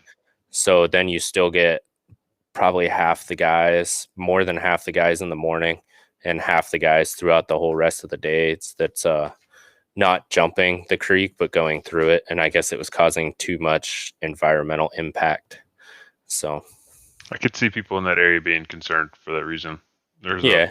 It's an interesting area where it comes off of the mountain, Mm-hmm. down Yeah, there it's in pretty that far the upstream lay of that from land area. yeah. Yeah, So it's at least that's the reason that I heard it. It was a combination of that and the owner just getting old and not really wanting to do it anymore. Those were the two reasons that I heard. So could see that. yeah, Yeah. we got to get out to one though. It's a good time, man. They always I have good always wanted food. to go. I've always wanted to jump on the bike and go hang out at one of them, but I've never made it because, Yeah. like you said, there's plenty of them that are within like, or there had been always. There's always plenty of them within like 2 to 3 hours of me, which is Oh yeah. no reason to jump on the bike in the morning and not go ride and hang out at them. Yeah, and I'm always down to go out and make a fool out of myself. So we'll pick one, man. We got to try to talk Jesse into coming down to one too. I'll race Saturday. He can race Sunday. We'll We'll call do it it. good. High five. I don't know. Some of the tracks I wouldn't take the old GS out on, but No. if you're feeling froggy, dude, I'll pit for you, dude. It's cool. We'll see. Maybe I'll have a WR by then. That's the next thing on the purchase. I want to join Jesse's club and What? Not give an me a orange WR. one? Not an orange one. I brought this fancy orange sprocket just for you, and then you're talking about going blue. I Jeez. don't know. If I was going 2-stroke, I would. I've just always had a secret heart on for WRs, man. Not gonna lie. They are Just kind of nice bikes, dude. I like them. ever all of them. Even the 426, man. So I embarrassed myself trying to kickstart one of those too many times, but yeah, the WRs. I've always loved them. my biggest hidden gem for bikes that most people don't like are DRZs. It's like I used to do a lot of desert stuff, man, and I loved the heavy ass DRZ in the desert. Dude, yeah, even the 400s. I mean, if you want a bike that you can ride the piss out of and put a little bit of money into and never have to like do Oh any yeah. real hard maintenance on it, get a DRZ. Oh yeah. That thing never died. I had to kick it because it's a Suzuki, Hmm. and of course I'm short, so I'd have to like find rocks or roll down a hill and kick it. The worst was when it would flood out and you have to like tip it all the way over on its side for like 4 or 5 seconds and then try it again. But DRZ problems, man. But then I Yeah. switched back over to Yamahas with the old pusher button start. But yeah, I love that DRZ. I got a lot of really good miles out of it out in the You can desert, still man. have fun with a great DRZ 400, man. They got electric Hmm. starts on those. Just put a little bit of money into the suspension because those stock ones are Oh yeah. soft. Yeah, the new Um, DRZs have them. That's I had one of the old ones where it wasn't like the SM or the E or anything like that, mhm. but it was just the straight DRZ 400, man. There was no frills on it. Yeah, those are good bikes. But yeah, yeah. Next thing on the list, grab a WR so I can go do some the off road stuff. You got it in my head, man. Let's Every time do I go out and run 30 miles, I'm like, you mean I could get the same workout by riding a motorcycle for this long? weird. And then you're going to end up in mountain bikes, bro. And then you're going to start spending money. Mountain biking is a lot of fun, though. I love it, man. Mountain biking. Yeah, mountain biking would seem like the middle jump between the two, but I don't. I can't afford. I can't do all 30. I Yeah. can't. I'll stick with the running and then motorcycle stuff, and then we'll call it a day. That's Maybe one day, if I ever end up making a lot more money, I can throw mountain biking into the mix.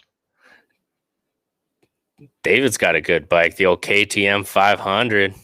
Oh man, That's even that the hurts new my ones shoulders just thinking about it, man. Just those things hauled though, and they felt good. I've Yeah, see, that's the difference. Like in my head, I was starting. It was like an '86. That had to have been a two-stroke. Because at first it's I the said KTM two-stroker. 500, and I was like, man, the new 500 EXEs are sick bikes. But then I was thinking, I was like, his was probably a two-stroke and an entirely different machine. That's so one of the guy that I bought my first DRZ from was a desert racer, and he used to race one of those in the vintage class. It was like a mid-'80s KTM 500, and he let me ride it once on the road, which was a horrible idea, and like because the wheel didn't spin at all. Yeah, right. And it got bad, man. It got bad fast.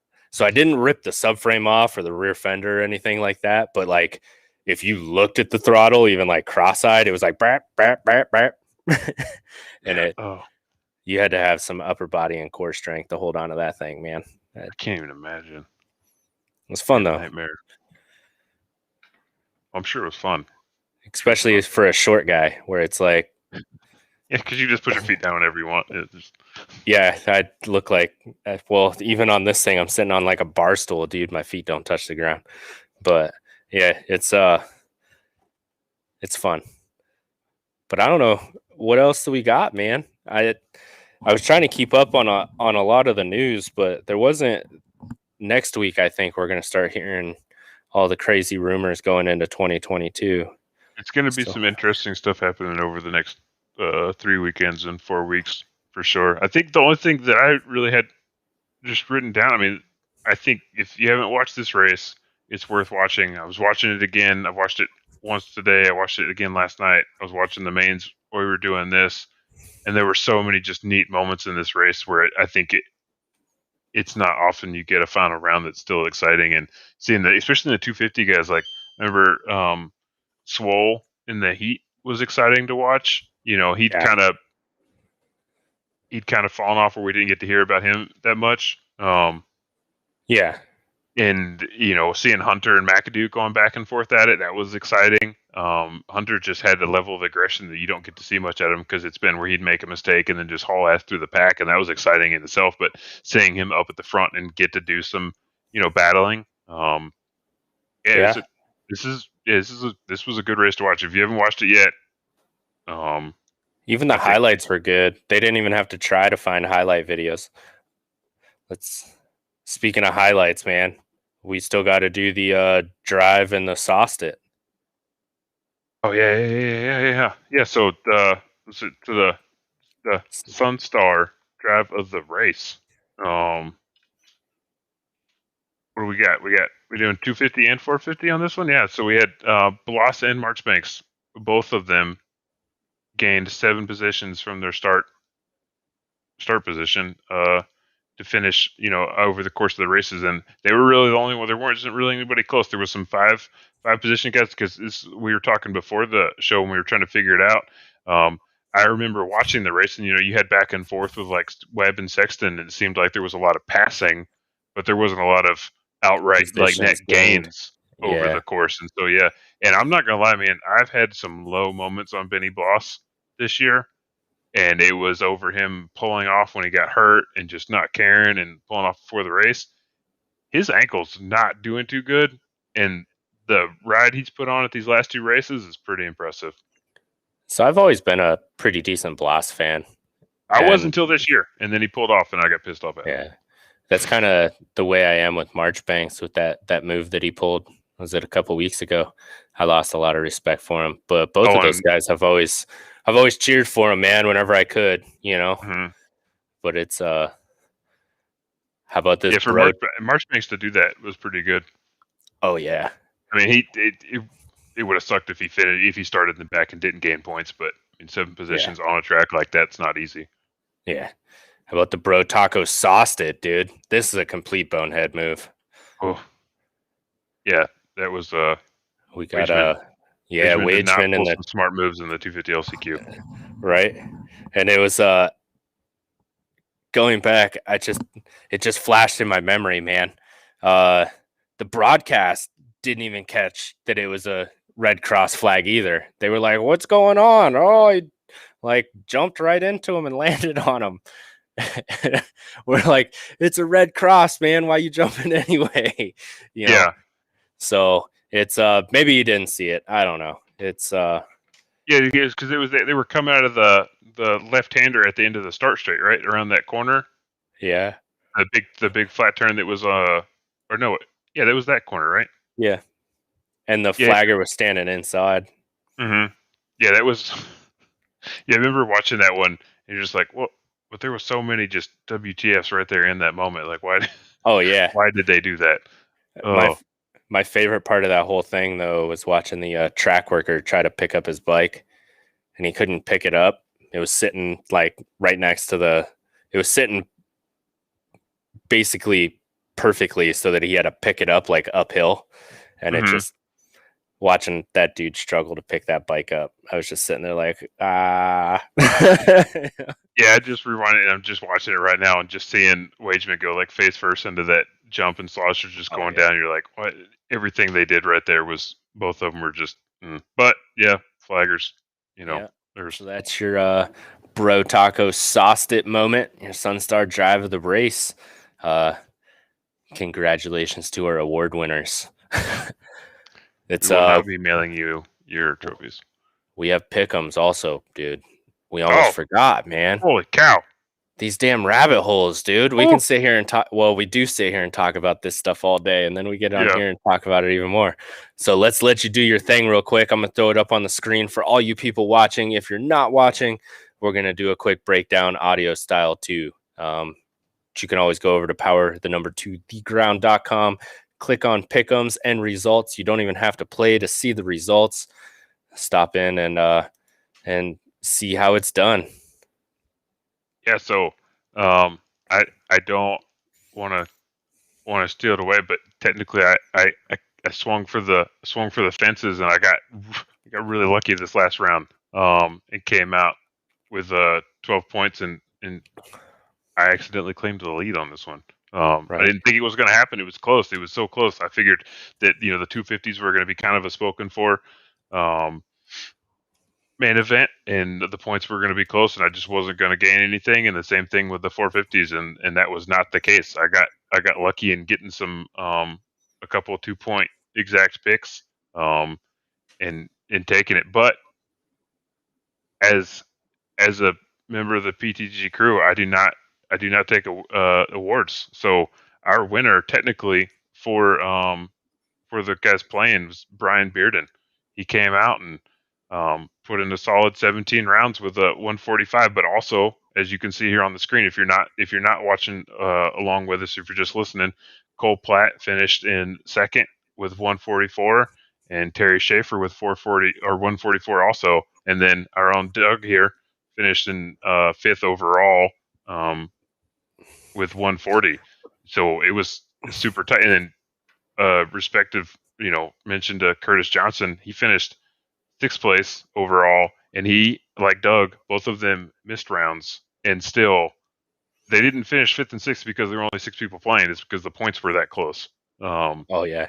In all of Hey, them, and that's like we've said it before. The points are fun, and I'll do a breakdown episode at some point over the next couple of weeks before we get into MX. Is when we get more of the pick'ems structure for. We're gonna change some things up and have a little bit more fun I'm looking there. forward to some of the changes, man.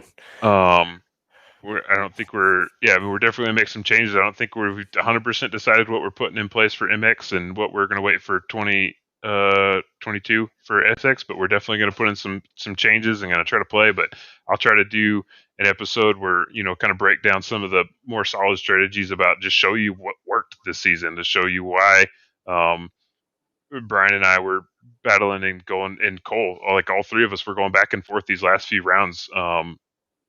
About getting some. There was some luck involved, and there's just some solid strategy picks with the way our point system works. So yeah, it was tight. I did not expect that I was going to get 12 points after watching the event on Saturday night. I was not doing live tabulations. And when Justin Cooper was not in the top 5, I figured we were all screwed. And it came in close, and it was a good battle. And of all the 3 to 4 like fantasy games I played, this one was one of the more exciting ones. Just because we get to talk about it every week like this, and it was so tight. That it was tight. I think at one point the whole top 5 was only 1 point away. Was that round 13? I think it was. I have to go back and look. It was all like 145, 145, and then 144, 144, 144. And then I think then like 6th place was at 143 or something like that. Not exactly those, but it was like it was those type of numbers. You know, they were all right ones. And it just happens. I mean, you can see if you're looking at the screen, you know, like round 12, we all had super high scores. I don't know what it was that week. I'd have to go back and look at why that was the case. But and then all of a sudden, round 13 next week, we all of us guys that play every week did not have very high scores. And there's ones where we did, and it's so that's the little bit of a difference between the luck. You know, like you can get 5 points just by a little bit of luck, and a little bit of skill. It's a great way to stay in there and have fun. So congratulations to Brian for getting first place, and no shame to Cole and Terry for coming in 1 point off of also winning. yeah. So I'm kind of a little jealous. You guys are Brian's going to get to rock that trophy. Yeah, I wanted that trophy to put up in my trophy room. I'm not going to lie. Yeah, I'm trying to think about it sitting in my new office, sitting behind me, you know, with the light reflecting off of it, making little rainbow spectrum on the wall. But that's I think other than that, that's really all we have, folks. Do you have anything else? I mean, we got to run down our end of show stuff, but anything before we start that? No, I don't think I had anything in particular. I didn't have a lot of specific stuff that I wanted to touch on for tonight, other than just the great racing, the stuff we did touch on, we covered, and then we're gonna have the 250 review and the 450 review coming up over the next couple of weeks, and so that's where we're really gonna get to dive into some of the fun stuff. So I'd say, and we're gonna do those separate, right? So that then we can really dive into it with some of our listeners while they're commenting and stuff like that. Try to do like an hour and a half and nothing but 250s, an hour and a half and nothing but 450s, and then we got to figure out what to do for the last show, which will be an hour and a half of, I don't know. We'll figure something out. And then we might have our nice preview show for outdoors that we might do separately and get everybody together and record and have that out there. But I think, I don't know, I haven't asked you and Jesse yet, but I imagine we should be able to do, if you guys want to do a kind of ahead of time post for the 250s and 450s on Facebook, so that if you guys want to start throwing questions or topics for the review shows ahead of time, also the things that you definitely want us to really like dig into and cover, I think that might be a good idea. Yeah, I'm sure Jesse can do that. I mean, he got this one all set up. That's a bit beyond my technical abilities, but I'm sure Jesse can do it for sure.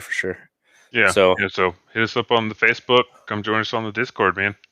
Yeah, and also please don't forget, like, comment, share, and subscribe. While you're clicking all the buttons, stop on over to brotacofoods.com. Use code PTTG for 20% off. And just to help support Sean. Sean's a cool dude. So then we have Sunstar Sprockets and Chains, sunstar-braking.com, email support. Use code PTTG in the email to score 30% off. Also, for all your media needs, don't forget to hit up Nova Pro Media at novapro.media and get you a hookup on marketing and media and all that fun stuff that's not fun for me to do. So, also, our website, power2theground.com.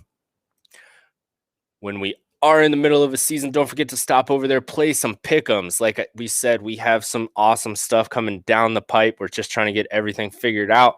We are not 100% certain when we're going to roll out all the cool stuff, but be on the lookout. for some changes to the pick'ems, and not bad changes. They're going to be awesome. So that is all that I have. Tiller's texting his girlfriend. But I know, I'm not gonna lie. I was looking. I sent a message to a guy on Instagram that I follow that does like really in-depth Supercross stats. Because he's like Roto-Moto? no, Roto's good for fantasy. There's another guy that I get a lot of stuff from. His Instagram handle's the number 3 laps down. He's like a head data analyst for REI. So the dude does this literally for a living and can do it with his eyes closed. And he posted a really cool article I was reading about, and I had a question about something on there, the way he phrased it, and I sent him a message on Instagram earlier, and I thought he messaged me back, and I got kind of excited. But he didn't. No. You got the old left on red, bro. Yeah. It was something else. Oh, don't forget Thursday night. Jesse's doing the pod Thursday night, and he's going to be doing it's live, isn't it? He's doing the interview with Dylan, with Mr. Dylan Woodcock, live on Thursday night. We can't forget about that. I'm excited to sit down and watch that. Yeah, so am I. I'm definitely going to have to harass Jesse in the comments, and I implore you all that are listening to help me out. It's a pretty big deal for Jesse. So yeah, I'm excited for him. It's a big deal for the show. It's a big deal for all of us. I'm excited. It'll be fun. So yeah, if you got questions that you want, I'm sure Jesse would love to ask some questions to Dylan that the viewers might have, because I know Jesse's got a lot of questions for him, but I'm sure he's only got so many too. Yeah, definitely. So don't forget, Thursday night, 7:00, I believe, is what the ad says. I believe. Thursday night, 7:00, both on YouTube and Facebook. Catch Jesse talking to old Mr. Woodcock himself. That is 7:00 Eastern Standard. Holy cow, why can I not talk? Eastern Standard. Yeah. So that's same time, same great place. Yeah, it should be up on there already. It should be on the Facebook page. Michael, we'll snag the graphic and throw it up in the Discord for you too, bud. So, yep, Thursday, 7 p.m. Eastern.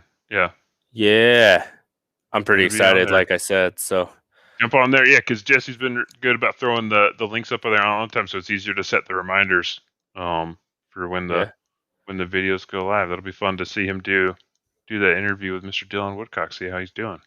Oh yeah, and this week we're gonna come up with some crazy 250 stats for next Monday's show at 6:30 p.m. Eastern, where we go over all the Supercross season fun stuff. Yeah. I like the stat shows, man. Twice as many riders to do stats on. Is there, though? No. Yeah, there's still like 20 of them that have made almost all the shows. There might actually be less interesting number, but we'll see. We'll do some stuff, dig into it. It'll be a fun show. I'm looking forward to it. We got a few weeks before outdoors, and we're gonna have a good time. Oh yeah. Until next week, folks, don't forget 7 p.m. Eastern on Thursday, Dylan Woodcock on the Power to the Ground Motorsports News Network. Until next time, peace.